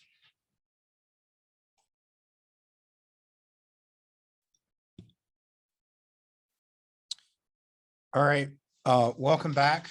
This Colorado Oil and Gas Conservation Commission. It is 12:50. We will get started. But first, I believe that Commissioner McGowan is not a panelist at the moment. And so if we could have Ms. Amaro or Ms. Larson bring her to the panel, then we'll all be here. I see her in the meeting. Welcome back. Okay, I would note that we have all of our commissioners with us. We now will continue with our agenda. We will take up docket number 2205-00097. It is an oil and gas development plan called the Ryan Gulch, and it is with the applicant of TEP Rocky Mountain LLC. I see we have Mr. Jewell with us as well as Mr. Kirtland. Welcome to you both. Thank you, Mr. Chair. Good afternoon. Appreciate your time and patience with this morning and glad to be before you. For the record, I'm Michael Jewell with Jewell Jimerson Natural Resources Law on behalf of TEP Rocky Mountain LLC. Proud to be the largest operator in the Piceance Basin. TEP is up to date on its financial assurances and working diligently to assure the same under the new rules. So we appreciate the update earlier this morning. You all know Mr. Jeff Kirtland, the regulatory manager for TEP. He joins me today and will be available for any and all questions after my initial summary. And this time we start by thanking a few individuals, Dave Cabesco, Stephen Schwartz, Sabrina Trask, and Ginger Malachowskis, in addition to all of the technical staff providing comment and helping this process along the way. This time we work toward getting the proper well count when we have a new drill pad along with one that is a recycled well pad, if you will. Therefore, the amended nature of this application that you reviewed, it shows how the close working relationships with staff produces a sharper and sharper product. The amendment does not present any operational planning failures from the original application, simply that we continue to push toward getting better and better applications because it's a little different with the Wattenberg versus the Piceance, and we're working all those issues out. And I think our product is looking really good in consultation with staff. So on the technicals, today we're presenting to you on docket 2205-00097 for TEP's Ryan Gulch Phase 2 OGDP. You might hear us refer to this as RGU or RGU Phase 2, given the fact that it shares a name with the federal unit that is healthy and operating under the same name. And this is important to keep in mind because this makes it a great example to show how TEP encapsulates the strictures and assurances that come from dual oversight with the Commission and the Bureau of Land Management, respectively. With this RGU Phase 2, TEP asks you to approve an order pursuant to Rules 303, 503G1 for a 573.14 acre OGDP. It includes approximately 20.46 acres of surface disturbance. Now, this number might seem high in comparison to our other OGDPs, but I want to point out two quick facts. One, it represents a total figure in step with the size of the OGDP. It's our largest producing OGDP to date, a little smaller than the one you heard this morning, but still large for our terms. And number two, the RGU Phase 2 OGDP utilizes two drill pads, one that's being revitalized and one that is brand new for this development. But the total reused acreage represents 22% of that number. And that's a number that we think stands for our commitment to minimize all potentially negative impacts. So when you subtract acreage that's from that full figure from what's an overlap, you're left with 559.7 acres of mineral development. We're going to produce natural gas and its associated hydrocarbons, not oil, from the Williams Fork and Isles formations in the Sulphur Creek field. We requested this order include the approval for the development of 38 new wells, 39 total. That extra well comes from the federal 298-13-1 well pad. That's going to host 16 new wells and continue to host the currently producing well. And the federal RG 11-13-298 well pad will have 22 new wells. Both pads are located in Township 2 South, Range 98 West in Rio Blanco County. So a few high-level observations. Firstly, the minerals are being developed in this OGDP from federal unitized leases in the surface as well as on top of a federal lease. Facilities are designed not only for, again, for us, a larger development, but also in a manner that manages water in balance for the larger system without having to overflow into additional and unnecessary new surface disruption. As far as nuisance potential, we are in the proverbial sticks, about 24 miles southwest of Meeker and some 37 miles northwest of Rifle. We are deep in the heart of federal rangeland on this one. There's no proximate local government authority other than Rio Blanco County. That's our relevant local government for permits for the new location and for proposed water pipelines. No alternative location analysis was necessary because there is an absence of high priority habitat. And in addition to our routine and detailed meetings with the COGCC staff, CPW, Rio Blanco County, and BLM, the pre-application consultation was in April 2021, and it yielded the wise decision not to conduct our proposed activities until September of 2022, this month, or later, depending on how this would all go, which is the migratory bird season. But this fact is more than just deference to birds. It also positions timing perfectly with the winter timing limitation. So it's a bit of a needle that's threaded at the avoidance of wildlife disruption on one end, and then the perils and potential impossibilities of operations on winter construction. And so lastly, on the overhead items, for permitting and technical importance, we just received information that the environmental assessment for the RGU Phase 2 project has been finalized. Signatures are imminent, if not signed already. And once the EA is published, that'll be our trigger to get all of our rights of way for the pad, the roads, and the temporary lines that's all addressed in the OGDP application. We don't anticipate anything other than the typical administrative timelines there. This is what we typically do for all of our federally mandated well pads. It's worth noting, though, that the majority of the conditions of approval in that EA involve the standard-ish land management practices that harmonize with your regs. And they mostly lend toward final reclamation, like seeding, weed management, pipeline recovery, raptor nest protection, and winter timing parameters. So importantly for all, we know this application comes before you without protest. And by that, I'm being inclusive of any calls or concerns we would have gotten directly from the public. There were none, and we would gladly discuss those with you, of course. The director's recommendation included a clear and thorough assessment and recommendation of approval that addressed the specifics of our application, technical forms, and internal analysis. So as customary, quick roadmap to wrap up the details here. We like to break this up into 3 categories: public health and environment, safety and welfare, and wildlife. So the public health and environment, as noted in other hearings we've had before you, but worth recounting here, we participate in the AQCC rulemakings to ensure not only it's attuned to the critical needs to reducing all impacts on our collective air, but to make ourselves available to other operators, the AQCC, and all stakeholders, so we can show that we're a technological leader who is attuned to the goings on and the need to protect our air.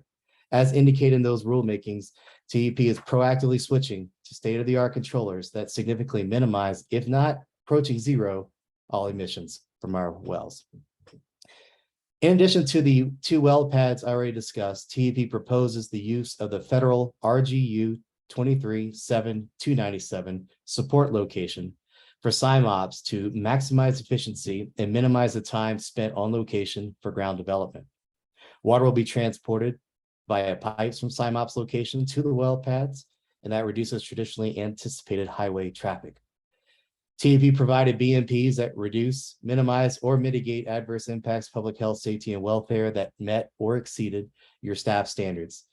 These include requirements for coordination among local government and the BLM. So 2 quick items on safety and welfare. We're happy to report the OGLA found no particular items of concern for this application. And number 2, we submitted BMPs that I would call core nuisance controls: noise, lighting, odors, dust, which we count as necessary and standard for responsible operations anywhere, and proud to have those included here as well. So for wildlife resources, as noted above, our general strategy has prima facie that avoidance of any interference with the annual migratory bird season and from the utilization of existing infrastructure, turning over as little dirt as we have to. There's no wildlife ALA required, and TEP, BLM, and CPW are not aware of any HPH habitat, or are we aware of any critical species, even beyond those that are delineated within your rules. However, we do want to remind the commission we have a heavy federal portfolio, and almost every lease contains myriad stipulations. So it's habit for us to be aware of big game, lesser species, if you will, in terms of stature, and make sure those are always implemented and integrated into our plans. So to that end, and no import for these lands, but Terra has entered itself as a party in the recent BLM big game corridor discussion, supporting the COGCC's position and encouraging the BLM to adopt and trust the positions of the COGCC when it comes to that management of wildlife. We're always mindful of our impact on all wildlife. We'll continue to be a contributing partner to that end. But for now, because it's the right thing to do, our approved BMPs for this OGDP include protective speed limits posted bound on all employees and contractors. Trucks are prohibited from idling on site to avoid irritating noise to wildlife and their fellow range inhabitants who are domesticated. Lighting, as mentioned, is minimal, and we address this in our Rule 304D lesser impact area exemption. And well telemetry equipment will be installed to minimize unnecessary site visitation. And I was wondering myself, unnecessary site visitations. Well, there's plenty of eyes and boots on the ground ensuring the safety of these locations. But given the weather prohibitions in the winter, we're talking about an area of the state, kind of like Gunnison, where it gets Arctic levels of cold at times. It's good that we always have this telemetry available and keeping those visits at a minimum. So that is what I have as far as an overview to this OGDP. We believe that the collaboration with your staff is showing good protection of public health, safety, welfare, and the environment. And again, because of the intense federal nature of this application, it's a good jumping point for reestablishing our conversations with the MOU at the BLM, but that'll come at its due time. So that's all I have. If you have any questions, I'm here, and Mr. Kirtland as well. Thank you. Thank you for the presentation, Mr. Jewell.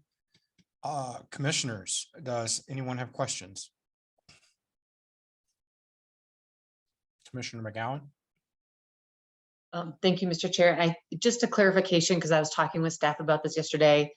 I appreciate that you continue to try to figure out how to pipe water in, use piping to move stuff out. You're using an already existing location to do remote fracking. And then I think you're still piping away the produced water, but you still have to have some produced water tanks because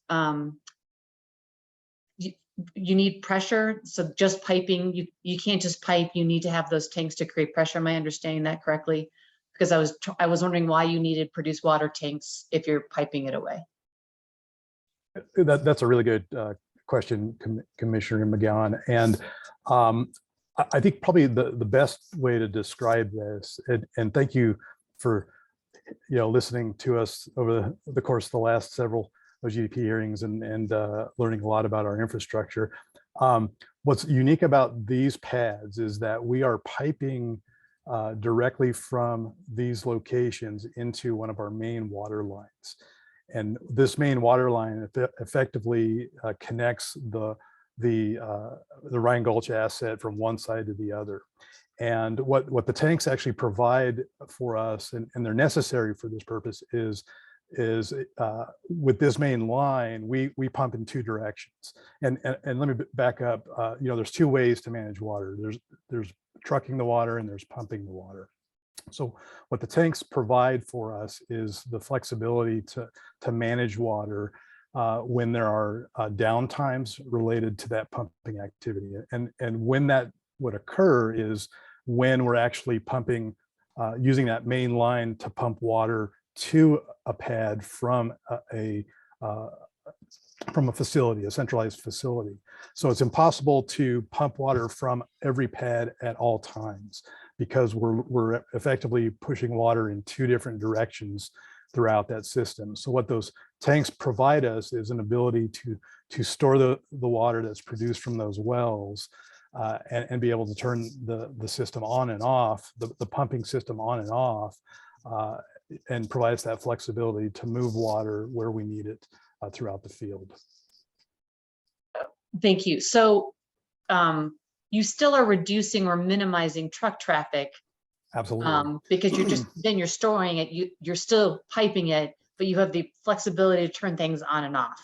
Correct. Yeah, there's a lot of constraints, obviously, with the size of pipes, the size of our facilities as it relates to the volume of pits, as well as the constraints related to what we can pump into our UIC and injection wells, for instance. But yes, this is a sort of a larger understanding of how we manage the water without having to utilize trucks.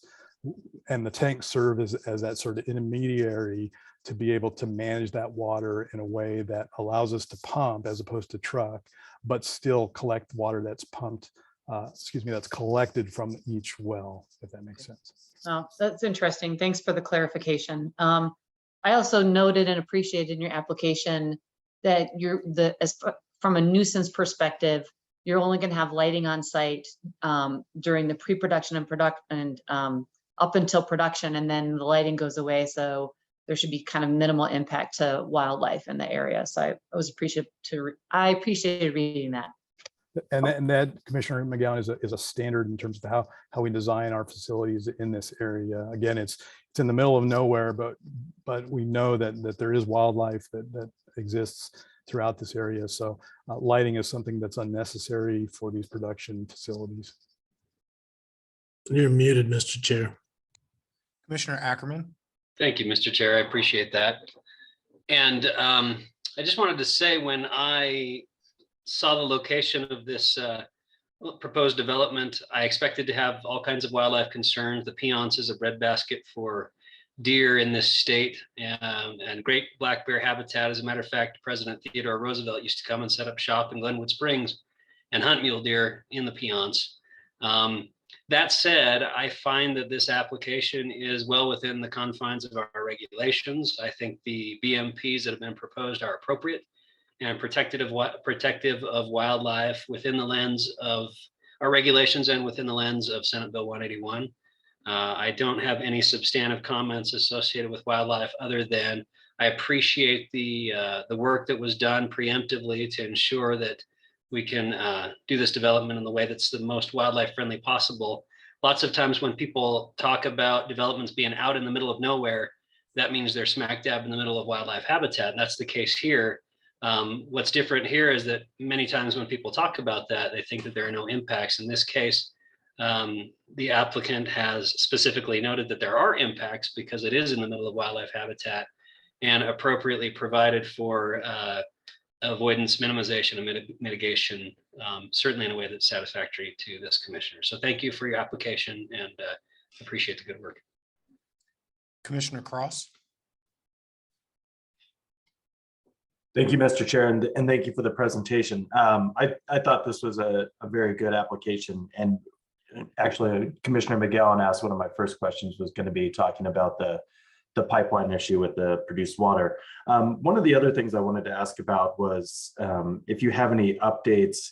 I know in reading the director's recommendation, it talked about the resource surveys being done this spring or summer, and could you give us a little bit more indication of how the resource surveys went?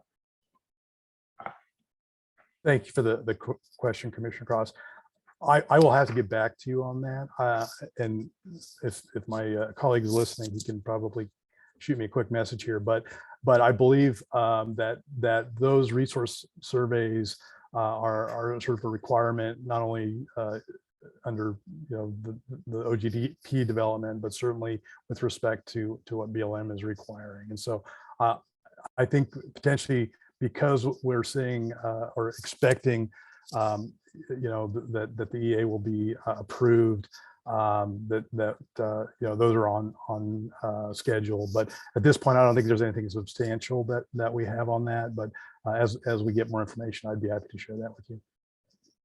I appreciate that. And actually the latter part of your answer kind of went to the other question I wanted to talk about was if it was going to be an EA that was being done through BLM and the NEPA process or a DNI.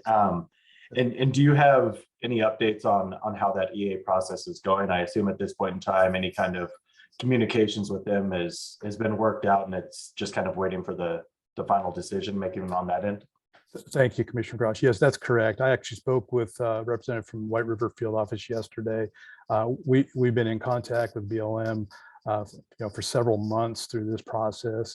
And as was shared with me yesterday, the EA was effectively completed and was sitting on the field manager's desk awaiting a signature.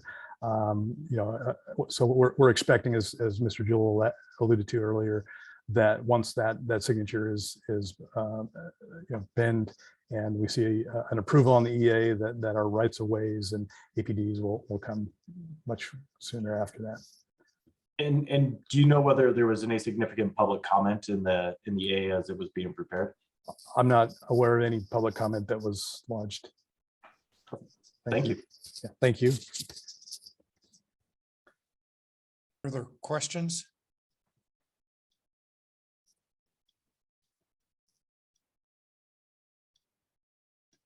All right, seeing no further questions, we move to the deliberation phase of this application.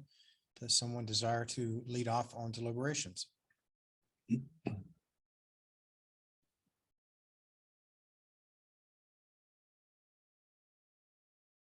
Commissioner Messner?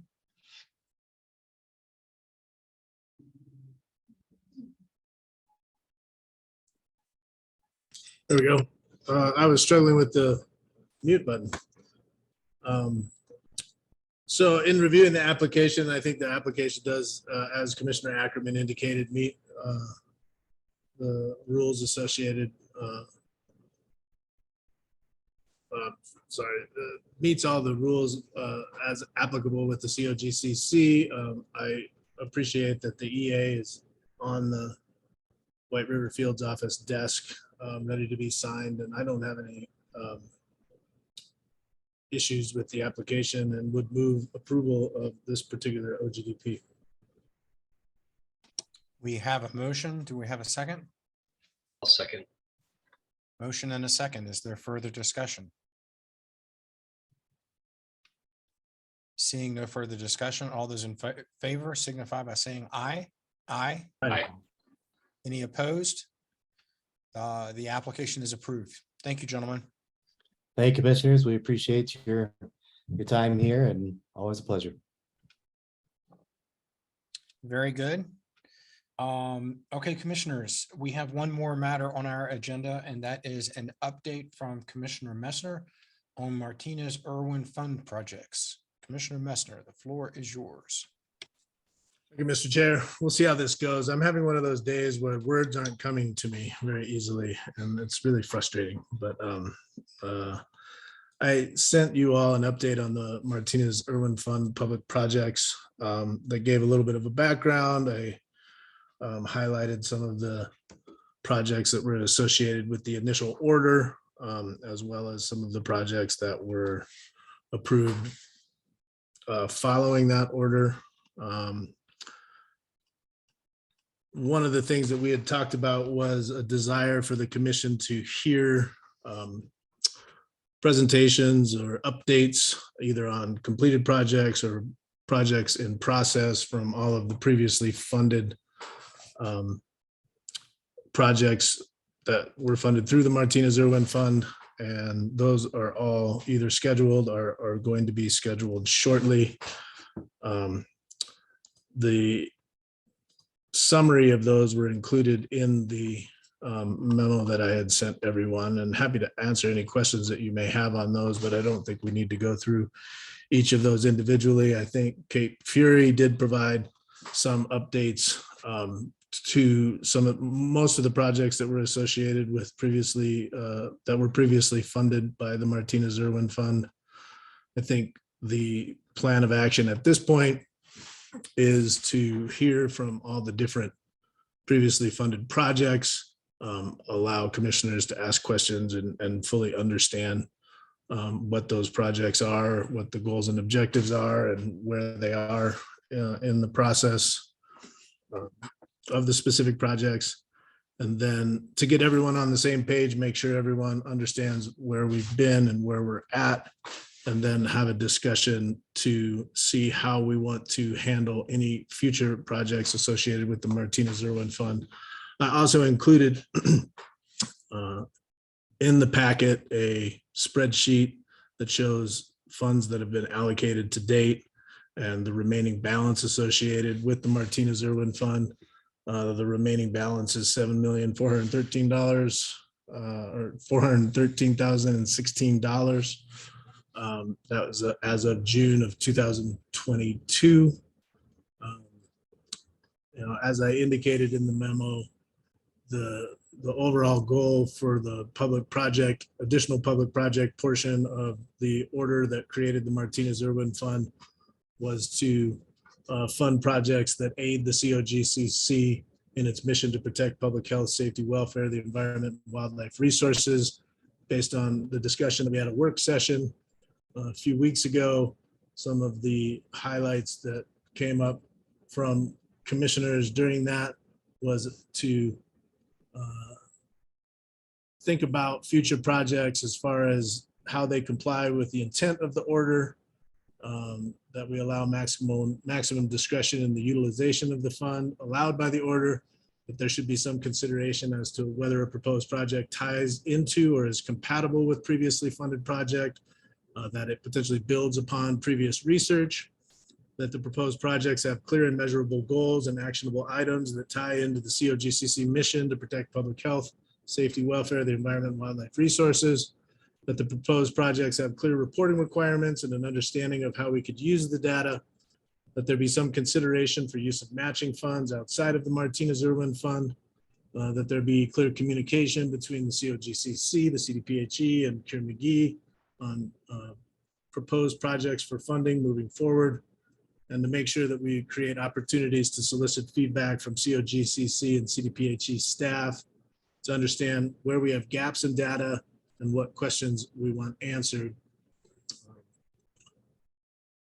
Once we hear the information about the previously funded projects, I think the intent would be to have a conversation amongst commissioners to determine what an application process may look like for future applications. Currently, it's a pretty simple one-page submittal requirement for these projects, although certainly the projects that have been funded have provided significantly more information than one page. They've had pretty well-developed scopes of work. but to refine that and to ensure that the questions that the commissioners may have on a particular application are answered in the application, and that we could potentially be reviewing proposals by the end of October 2022 with a deadline for utilization of the funds by July of 2025. I think that was the information that I was asked to provide on the Martinez-Irwin Fund, although I'm certainly available to answer any questions that commissioners may have. Thank you, Commissioner Messner, for the good work there. Do folks have questions? Commissioner Cross? Thank you, Mr. Chair, and thank you, Mr. Messner. I think that it's, you know, kind of based on the discussion that we had last week with Ms. Bartlett, and I think one of the things that we should try and think about is the level that we kind of want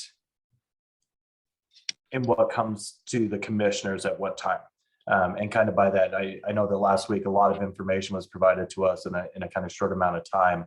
And I think moving forward, it probably makes sense for us to kind of determine, do we want a full presentation of all the findings? And we kind of plan that out ahead of time to make sure that we do get all the information, or is this something we're going to kind of say, hey, as staff has kind of worked on this, do we want more of the high level presentation? I don't know if that's necessarily something that needs to be resolved right now, but I think that that's something that kind of jumped out at me based off of last week's conversation. So as of right now, the presentations that you're going to be receiving are specific presentations from both the applicable staff person, either from CDPHE or COGCC, as well as an applicable researcher that was associated with the particular project. A lot of these projects are in progress, as is indicated by the spreadsheet that I had sent you. I don't think it's fair to ask the presenters to come to conclusions at this point on a lot of these projects, but rather explain how the utilization of funds have been used up to this point and what the intent and goals of the projects are, so that you get a baseline of understanding of what we've previously funded. There may be some projects that have been completed that we may be able to get more specific information on, more conclusions associated with those. And if that's possible, I certainly think that that's something that will be provided. But a number of these projects, the research is ongoing. And so really it's going to be an understanding of what the goals and objectives are of the research and what they hope to accomplish, what questions they're hoping to answer from the particular projects, because I do think we potentially run into some problems with providing incomplete data and people coming to conclusions with that incomplete data. And so that's what's intended right now. I think we're intending to do these presentations on a Friday rather than on a Wednesday, so it's not tied into any adjudicatory or OGDP review processes, which should give commissioners plenty of time to be able to review those presentations in advance and be able to absorb that information and be able to ask any questions that you may have. I think we're going to try to group these into 2 or 3 different Fridays, depending on what schedules are like. So that's the plan of action right now. I appreciate that. Commissioner Ackerman? Thank you, Mr. Chair. I don't have any questions. I just wanted to say thank you to Commissioner Messner for the considerable wrangling of this very important work. A lot of thought has gone into this work by a lot of people, and appreciate the leadership and guidance of Commissioner Messner on this. I do want to, and Commissioner Messner mentioned this, but I do want to continue to advocate for the potential for matching funds here. I do think it's important, particularly matching funds for those with whom we are cooperating on projects. Opportunities to match in kind or with cash, I think would be looked upon favorably by this commissioner. And that's all I have. Thank you.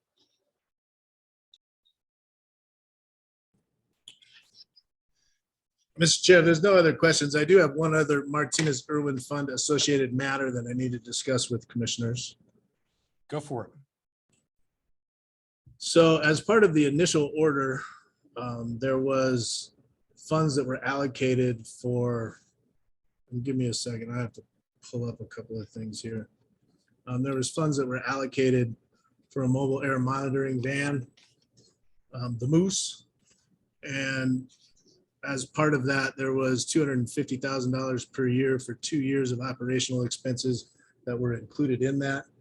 That project has been funded. The mobile air monitoring van was purchased in August of 2021.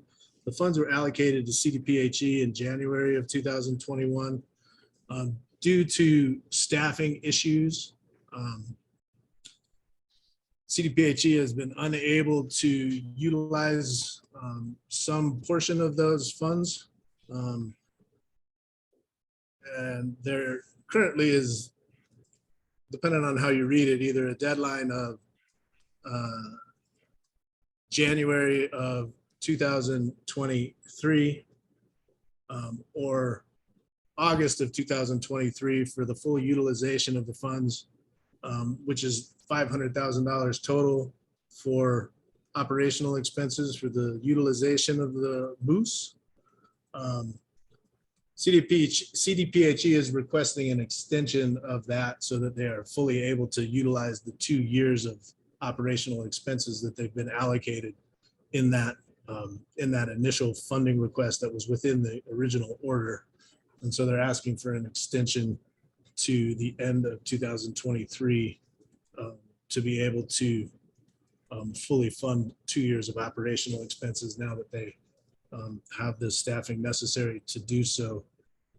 I wanted to get commission approval or support of that.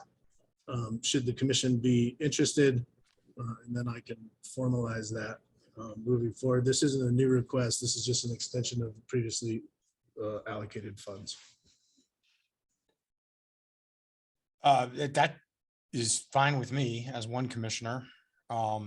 Everybody else okay with that? Yeah. Looks like we've got approval of that as a motion or notion. That original approval was part of the administrative order by consent. And I wonder if we need to formally amend the AOC. AG Davenport, are you still with us? Hey. What are your thoughts? Thank you, Mr. Chair. I think we can probably use this to serve as approval of amending the AOC if the commission would like to formally change the writing of the AOC for this request. I probably recommend a little more process, but I think this serves to extend it sufficiently to allow continued use of the funds. So are you suggesting we can do this just via motion today and then amend the AOC? You can work with Occidental because they'll have to agree to the terms of the amendment as well. Yeah. All right. Do we have a motion? AG Davenport, I'm in a gray area here because I presented this. Should I recuse myself from voting on this, or how do you want that to work? No, Commissioner Messner, I don't believe you need to recuse yourself from voting. You can even make a motion, Commissioner Messner. I make a motion to approve the extension of the originally allocated funds for the mobile air monitoring van operational expenses to the end of 2023. Second. Motion and a second. Further discussion? All those in favor signify by saying aye. Aye. Aye. Any opposed? Motion carries.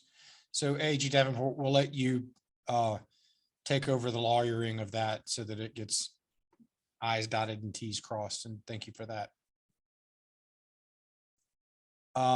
So Commissioner Messer, is there anything further for us to do today? Thank you, Mr. Chair. My understanding is that there was just an update today. Get people on the same page, make sure that we're all on first base, and then move forward with the presentations. At the conclusion of the presentations and after commissioners are all on the same page, then we would have a discussion about creating some specificity in an application process and then begin taking applications for funding from the Martinez-Irwin Fund by the end of October. We should be able to complete the presentations by beginning to middle of October. So, and I'll have, I'll certainly take a moment of time at one of the commission hearings to solicit additional feedback as far as what folks want to see included in an application process, and then develop that application, present it to the commission, and then we move forward with scheduling anyone that may want to request funding from the Martinez-Irwin Fund. Everybody comfortable with that? All right. Well, again, thank you for the great work, Commissioner Messner, for putting it together. With that, we only have one other matter on our agenda, and that is to adjourn. Do we have a motion to adjourn? So moved. Second. Motion and a second. All those in favor signify by saying aye. Aye. Aye. Great. Good work, guys. See you soon.